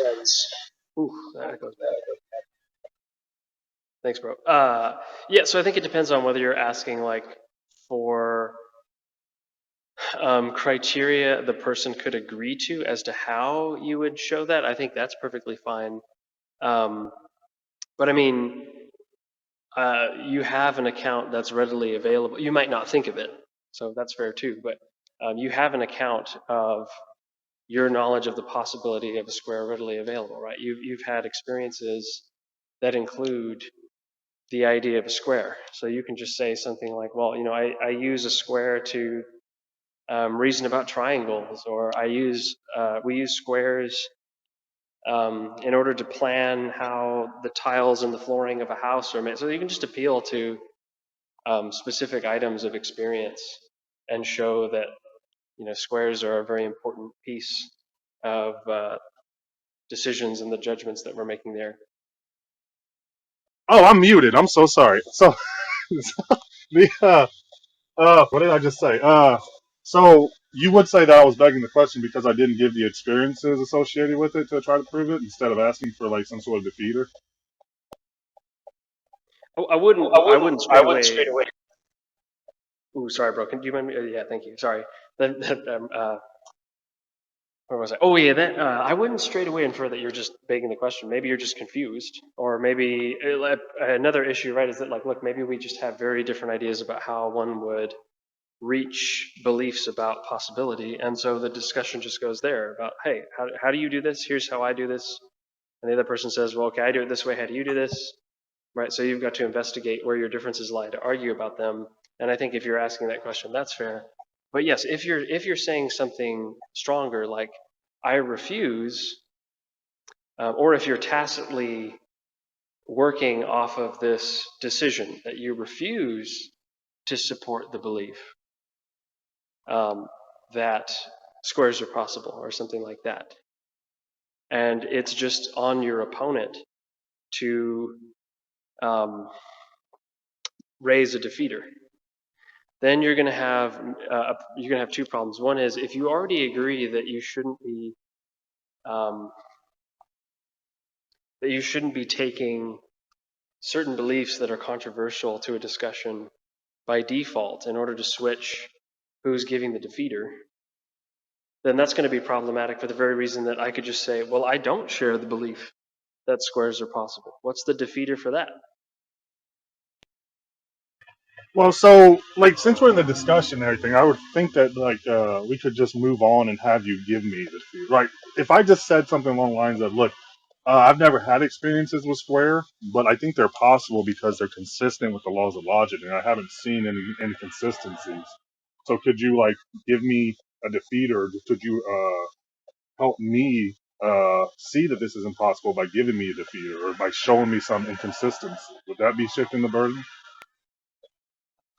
Yeah, I think. Yeah, Well, I think. Well, again, so again, if you're asking to figure out how to argue about that sort of thing, or if you just don't know that that's controversial, like that's something we don't agree about, yeah, I think that's fine. But yes, if you are tacitly refusing to give support, then yeah, I think that's just shifting the burden of proof. Okay, GI, did you want to ask some questions? Yes, Oh thank yeah. you. Yeah. Thank you. Jimmy, thank you. Thank you for coming on and having such a long debate. It was really good. When is something logically impossible in your view? Yeah. So you could be asking two questions there from my point of view, right? So I think when you ask that question, there's going to be 1,000 things debated under the sun about what it means for something to be logically possible or logically contradictory or anything like that. But from my point of view, you're either asking like, how do I know that something involves contradictory propositions? That something like the description of your idea or your posit entails or constitutes mutually exclusive propositions. Or you're saying something more metaphysical like, here's some subject of divine laws, and those laws could be anything from nomological laws to laws of thought. They could be sociological laws, anything, whatever it is, right? But you're then saying, well, this is incompatible with those laws that God has set in order. So you could be saying like, if X is true, then the following law of thought, the law of non-contradiction, is falsified. Right? You might put it that way, and that's maybe more. To me, that's more metaphysically aimed than something like saying, "Here's these two contradictory propositions," because you're not doing anything to explain what's there that accounts for their I didn't understand what you said, and that's probably a deficiency on my part. Can you say the same thing more succinctly? Yeah, the question is why what does it mean on my view for something to be logically possible, right? Yeah. I said impossible, but possible would encapsulate the same idea, I think. Yeah. Yeah, it means either that there are two mutually exclusive propositions involved, or it means that you've falsified some divinely set law. I think those are coextensive, but they're not necessarily co-intentional. Is there a necessary contradiction entailed with any atheistic belief? Uh, Technically, no, but I think what you mean to ask is like, is atheism intrinsically, that is, atheism qua atheism, logically impossible? Does it entail a contradiction just because it's atheism? Is No, that no. fair? What do you mean by technically no? Touch on that just for a second. Because atheists believe all kinds of things that are true. So those are atheist beliefs, right? I think what you mean is like beliefs that characterize the philosophical stance atheism. I think that's what you mean, not like beliefs that atheists happen to have. Okay, now elaborate more on the second answer. So in one sense, yes, and in one sense, no. Oh, no, to the latter, right? So I don't think atheists have only logically contradictory beliefs, right? Common grace and divine revelation, all that means that we all have knowledge, so we all have true beliefs to some degree. The thing that's significant is the philosophical position, atheism, is entails contradictions, right? At least entails one contradiction. I think there have been many arguments that it entails many. What's the one contradiction? Well, the easiest thing to point out would be something like, if atheism is true, then atheism is reasonable. Atheism is not reasonable if it is true. Therefore, atheism is contradictory, or is And this is my last self-contradictory. question to you. What do you mean by reasonable? Yeah, it means it meets some relevant criterion of epistemology, right? So it's it's basically saying like, look, for something to be true in the world, it can't be something that entails global skepticism, and it can't be something that's inconsistent with the various sets of knowledge that people have. It has to be consistent with the way the world is, which includes a lot of epistemologically relevant factors to consider. So, like, it can't be inconsistent, for example, with the existence of Christians. Otherwise, it would just be falsified by the existence of Christians. So when you say, sorry, this will be my last question, I promise. When you say atheism is impossible, what you mean is atheism necessarily entails global skepticism.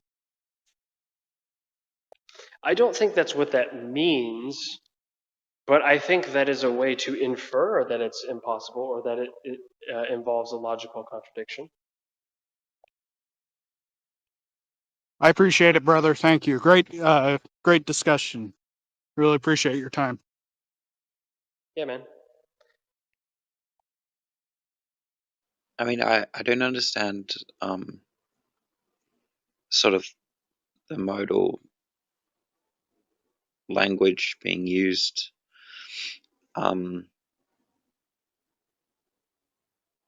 to me, generally when like presuppositionalists say atheism is impossible or something like that, I don't really know what they mean, and I think that's the case now as well. But most of the questions that I wanted to ask were asked just then, so Is there a question in there, Billy, or do you want to formulate it into a question? Like, it sounds like what you're saying is you're still just very confused by the modal talk. Yeah. Yeah, I mean, the question was just going to be if atheism is impossible, and if so, why? You know, what modality we were referring to, and why think that. But I think that question was already asked, so yeah, I don't think I have any more to add. Maybe you can reiterate an answer, Jimmy. Oh, sorry. So what does it mean for it to be impossible? Yeah, I mean, I think one reason why. So I think it's unfortunate that that is an ambiguous term. It's fair to be like, hey, what kind of modality are you talking about there? That's absolutely fair. I think one reason, though, why perhaps some Van Tillians have spoken that way is because there's not really any kind of modality relevant to the disagreement between Christians and unbelievers, in which it will be possible, right? So whether you're talking about nomology, maybe you have some kind of notion of axiological possibility, maybe it's just logical, right? Whatever it is, the Christian is going to say, well, those, whatever the laws are involved that define what would be, that differentiate what's possible and impossible, those things only work insofar as they're derived from this Trinitarian author. So, in a broad sense, like in a broader sense, they're just going to be, they're not going to do their job. Whatever we think that they're supposed to be doing in our ontological story, they're not going to succeed. They don't play that role without this thing. And so, by extension, right, if you want to pick a modality, you can pick any of them. So we can pick like logical modality, and then we can just say, well, what it means for atheism to be impossible then is that there are these logical laws, and it's incompatible with them. It violates them in some way. So one way that it could do that is, given atheism, you could say there is no such thing as truths subject to these laws.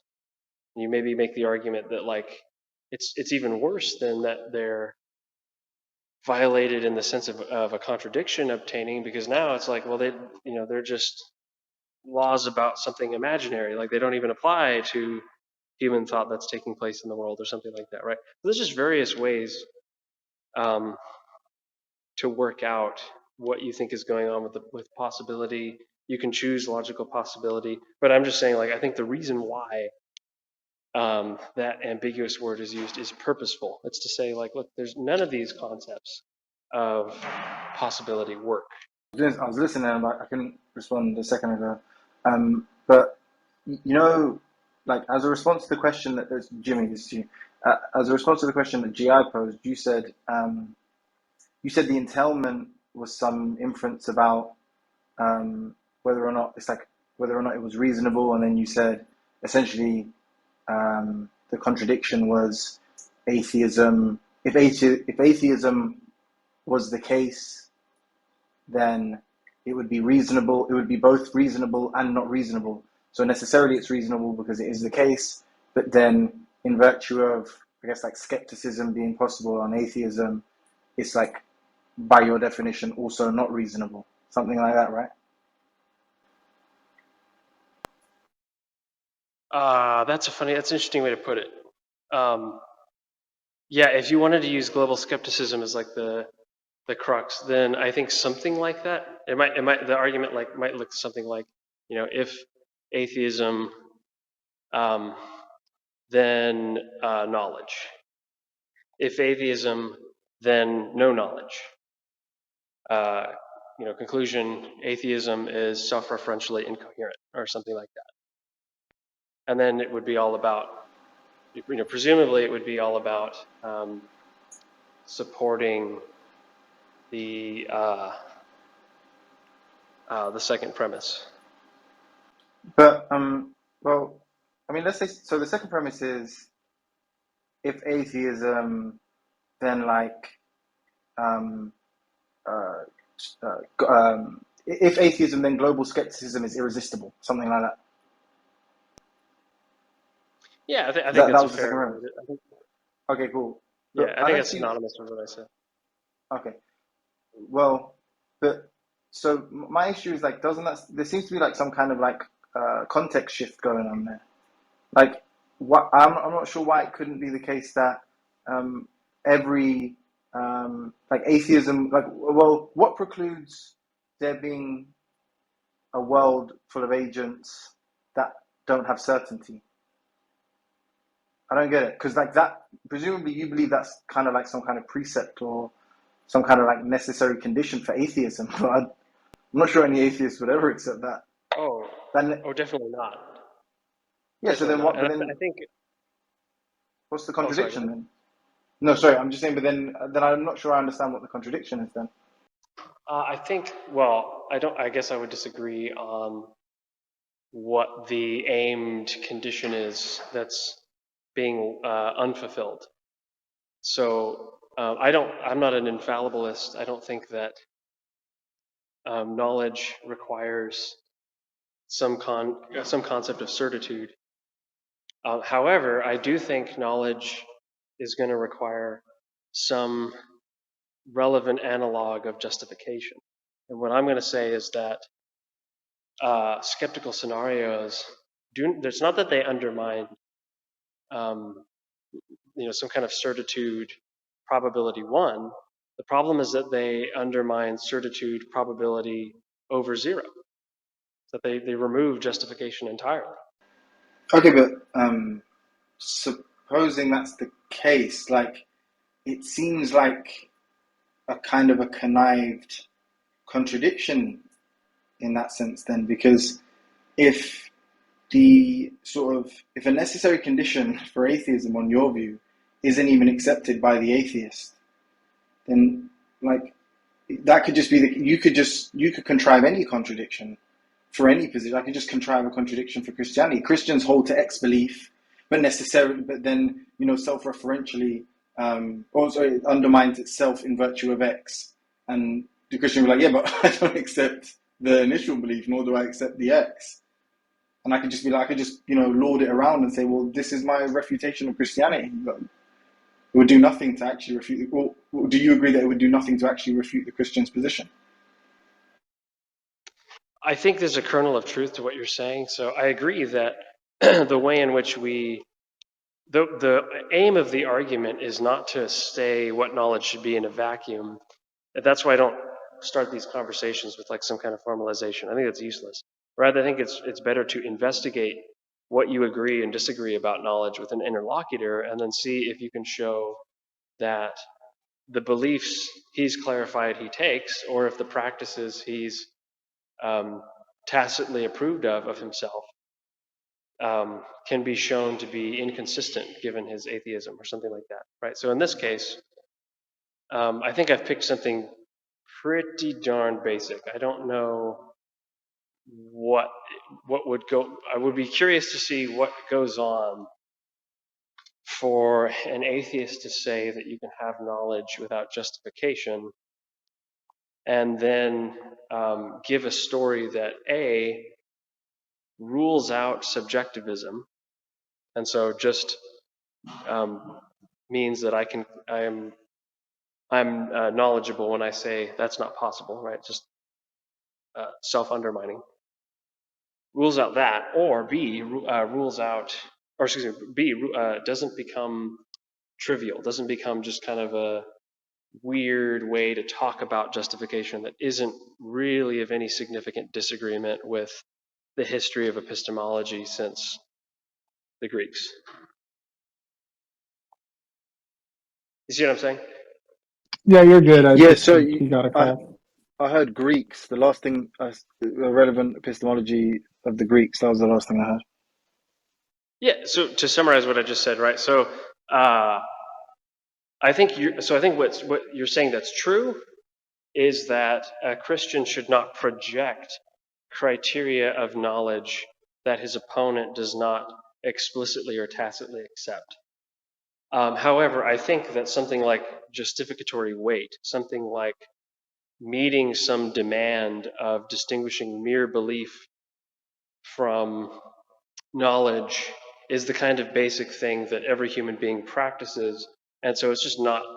So it's just inevitable in the conversation that someone will agree that you need justification to have knowledge. And I suspect that somebody who says otherwise, they say, no, you can have knowledge without justification, they're going to be doing one of two things. Either they've made the unfortunate move of warranting subjectivism. I can just claim, well, I believe that that's impossible, so I know it's impossible. Or, on the other hand, maybe they just don't want to talk about justification the way I do, and that's why they're saying you can have knowledge without justification. And they mean something trivial like, well, you don't need justification, you just need warrant, or something like that. Well, okay, sure, we can go with that, but all you're going to mean by warrant is something very analogous to justification that plays the same role. So, Um, yeah, well, so just to be clear, if I can just organize the responses. So, like, your definition of impossibility in that context, or the contradiction you derive is that if atheism were to be the case, it would necessarily be reasonable, and by reasonable, on your view, it would mean agents would have to have justification for any knowledge claims or something.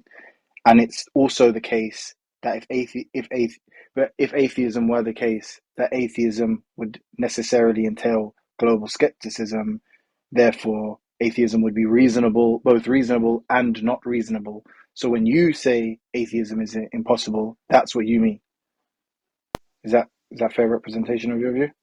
yeah. If you want to simplify it, just go like this, right? Premise one: if atheism does not entail skepticism. Premise two: if atheism entails skepticism. Conclusion: atheism is self-referentially incoherent.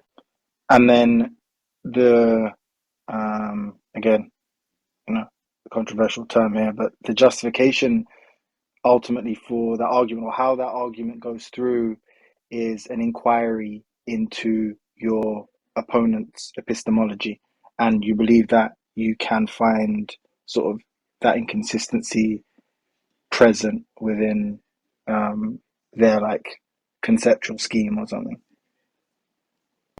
schema, Yeah, that's a fine something like way to put it. Yeah, I think that's that. why Okay. things like, so I'm not particularly fond of the criterion problem. I think the infinite regress, I think Munchausen's trilemma is like easier to understand, but I think that's why those problems come up. They act as foils of like, hey, look, here's this conundrum. Smarter men than us have delved into it before, and they come out feeling dissatisfied, and especially dissatisfied with each other. So what can we do to respond to this that solves that problem? And if you can't do that, then it seems like on your own criteria of reasonability or knowledge or avoiding skeptical scenarios or whatever it is, right? On your own criteria of that, you haven't met it. Because here's this simple conundrum and people can't solve it. Can I ask one more question there? And you raised quite an interesting point when you said about like the disputation. What if it were to be like another Christian? So assume like I'm a Christian and like I'm not an atheist, right? So on your view, I have intelligibility. Not only that, I have like some grounding for it, but I only take God's existence or the explanations that God provides to be like sufficient conditions for intelligibility, right? How do you justify to me that it's necessarily the case? Yeah, so I think this runs into so I think the problem is that distinction itself is incogent. And that right, so probably I'm imagining like you're over there on the other side of this conversation, like, what the heck is he talking about? But I'm not just waiting. I'm anticipating your response. Yeah. Okay, no, but I think that distinction doesn't work, right? So, what? Here's one way. There's different ways to put it. Better philosophers than myself have tried to explain this. Um, but here's one way that I would put it, right? What we're asking about when we put forward something to solve skepticism, what we're asking about is what makes knowledge possible. So, in the nature of the case, something that satisfies that answer, something that makes knowledge possible, would just satisfy the necessary conditions for the possibility of knowledge. And it would be impossible to see that it does that unless we actually knew that it were the case, right? Like suppose for example, just to give you like something that you might think of as a counterexample, but actually proves my point. Suppose that you think there's a Buddhist, there's a Hindu, and there's a Christian, and they all give these different answers to the problem of the criterion. But then you look at them and you say, aha, but all of these work. And somebody else says, but why? And you say, well, because they have these certain features in common that can explain why you can take any one of these views. And you might have second order reasons to reject this or that view or prefer this one over the other. But in terms of solving the problem of the criterion, each one does it because they share this feature. Well, that's just to say that the necessary and sufficient conditions of knowledge are satisfied by that feature. Whatever that feature is, that's the thing that you've got to believe in. And you'll presumably have some kind of metaphysical account that's undergirding your talk about what that feature is, right? But it would make no sense to say Christianity is sufficient, but then to say it's not necessary, because that would just be to say it has this, it shares some kind of feature in virtue which you can answer skepticism, but it's not the only view that has it. Now that's just to say that Christianity is false, right? Because Christianity claims to have monopoly over that sort of thing. What instead I think you're really saying is some third view, some third man in the background has these features, and Christianity and these other views just happen to agree with it. And that's why the problem is resolved. But then the problem is if we're examining what is the essential feature of some kind of precondition, I mean, and that's just to confer that there is some like precondition for intelligibility. But like, just assume we do that. That's just to restate that God is the essential property there, right? Like Well, I don't that's think what that I'm. amounts to. No, Because I you're going don't to think I'm say making. to the Buddhist to whomever, just to be clear, maybe I misunderstood you. To the Buddhist or whomever you're speaking to, you're saying, well, you see this sort of common property found amongst all of these preconditions for intelligibility that you see to be sufficient. Well, that would actually be the Christian God. And therefore, all of you are just attesting to the necessity of God's sort of God being the essential property, or God being the necessary precondition to intelligibility. Right? That's what that was in service of. I don't. Right? So I think that's to confuse two different issues, right? On the one Oh, hand, okay.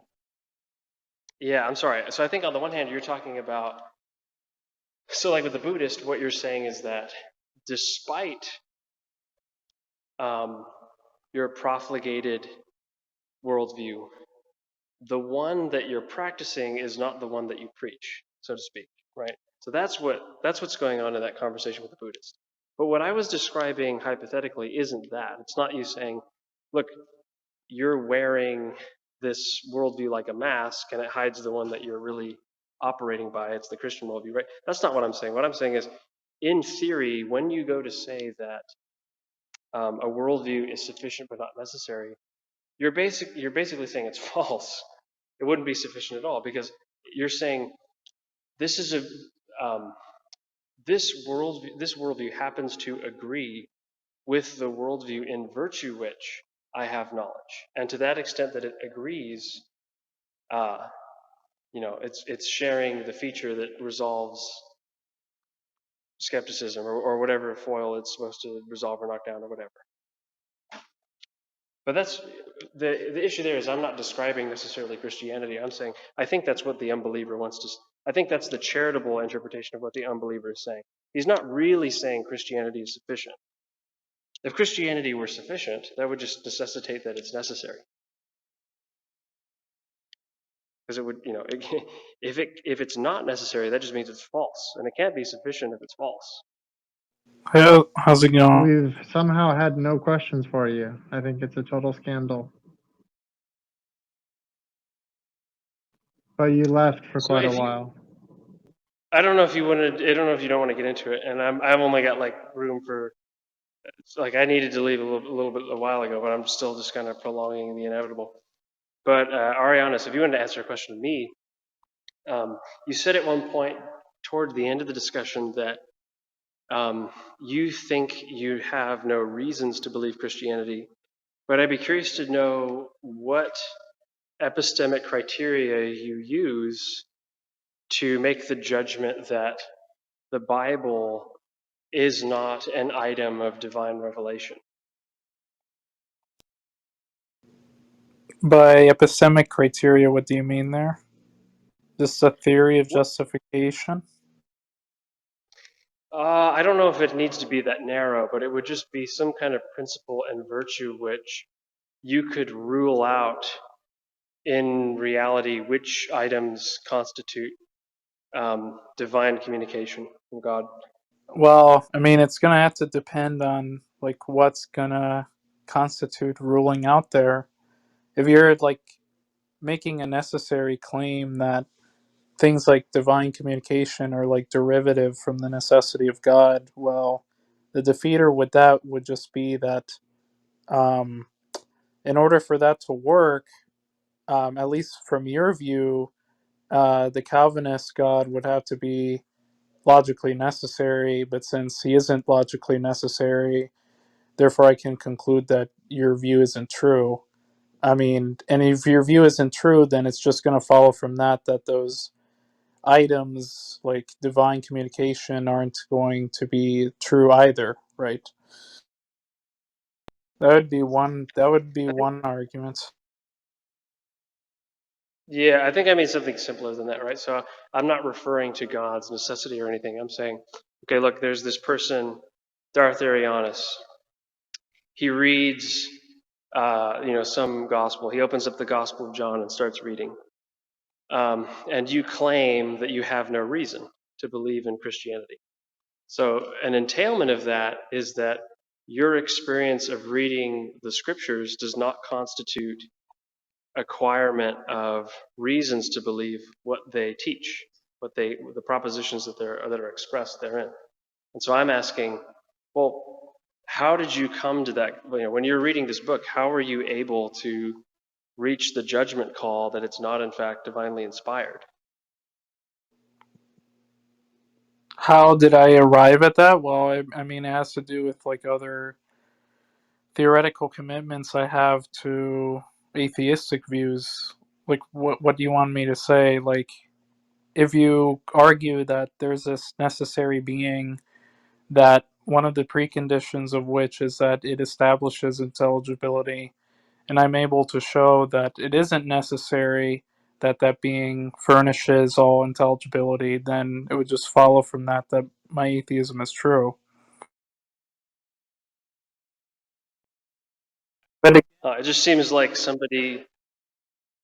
It seems like this sort of Morian shifts away from the question. Like it seems like somebody could come up to Scripture, and I'm betting that this was your experience, that before you ever ran into somebody who affirms and defends revelational epistemology, that you probably had some run-in with a Bible quote, or maybe you even grew up reading a Bible or whatever, right? So you have this experience of this text, you comprehend it, etc., etc.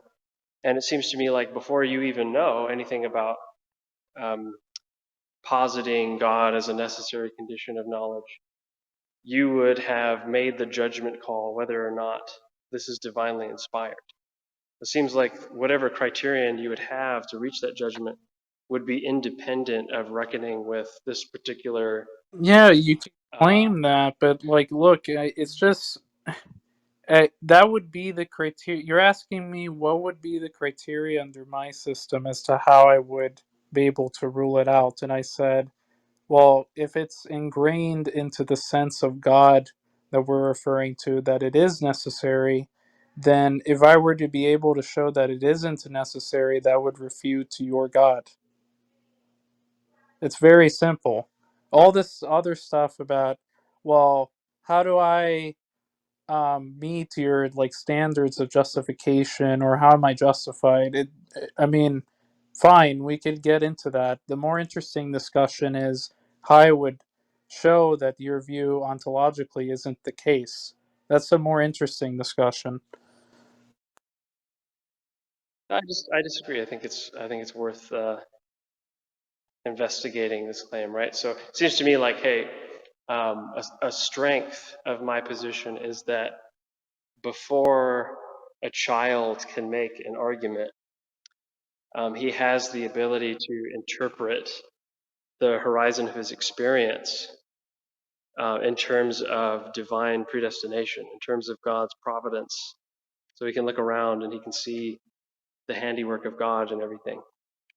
But it seems to me like one ongoing problem with atheistic epistemologies is that you have this almost miraculous resolution at some point. I don't think it's miraculous, right? I think it's based on assumption. But you have this almost miraculous resolution, ignoring the subjectivist response to the Munchausen trilemma, that at some adult period in your life, you finally come across a deduction and it just changes the way you interpret But everything in your I look, experience. this is just again like time wasting. Like, it's fine if you want to say that I didn't meet your standards of justification, right? Like, why would I care if I didn't meet your standards of justification? What I'm concerned with is whether or not the set of theoretical commitments that I have can account for knowledge. It's more an abductive account that I'm working with. And you want to continue saying, well, you're not justified. You're not justified. I'm not going to give you the pat on the back for holding to that belief. Well, I could just say, well, that's fine.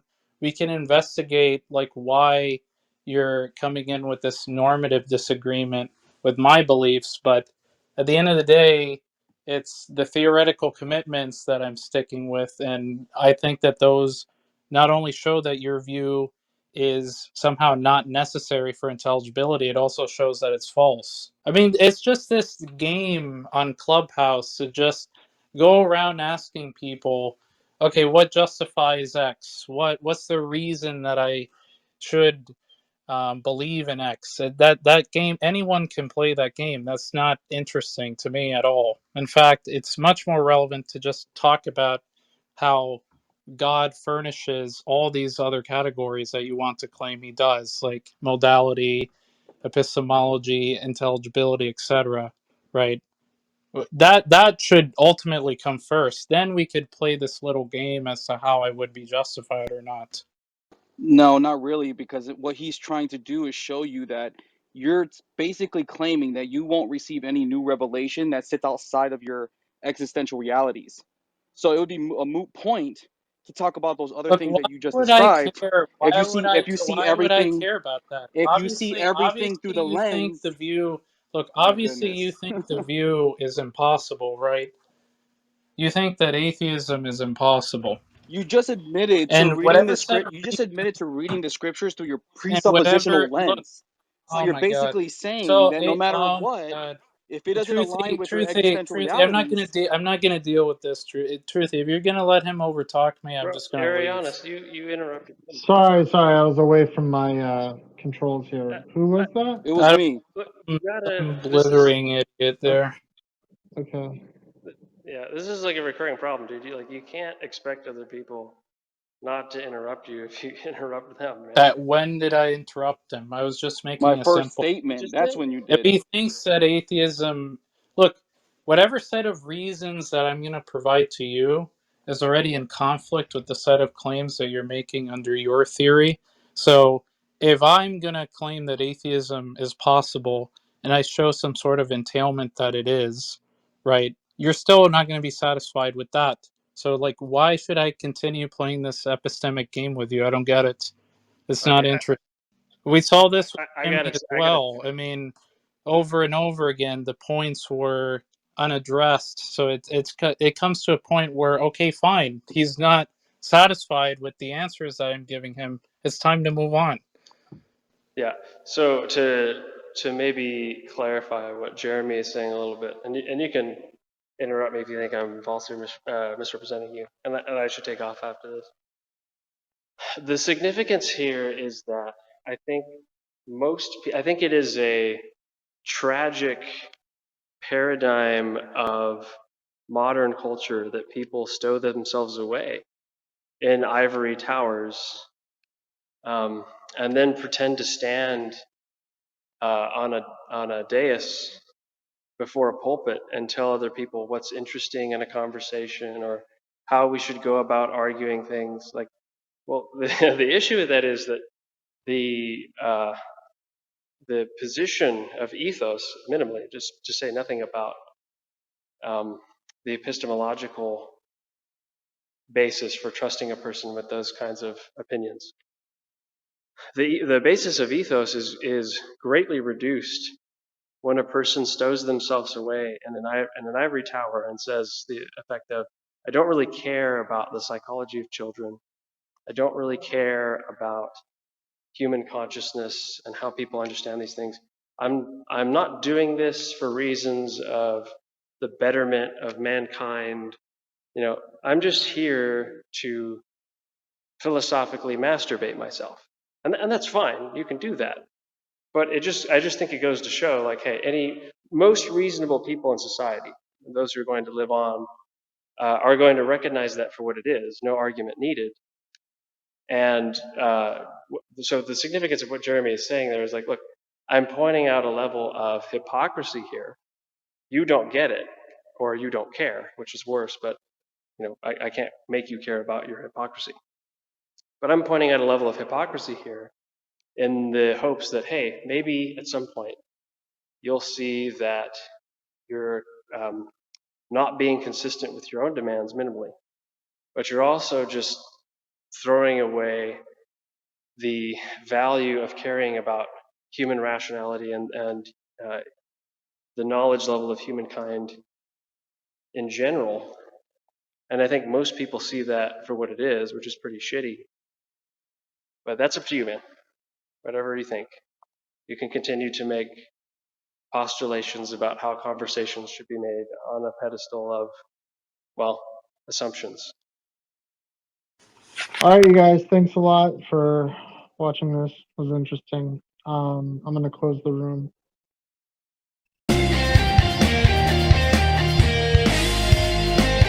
You sly dog! You got me monologuing! I can't believe it!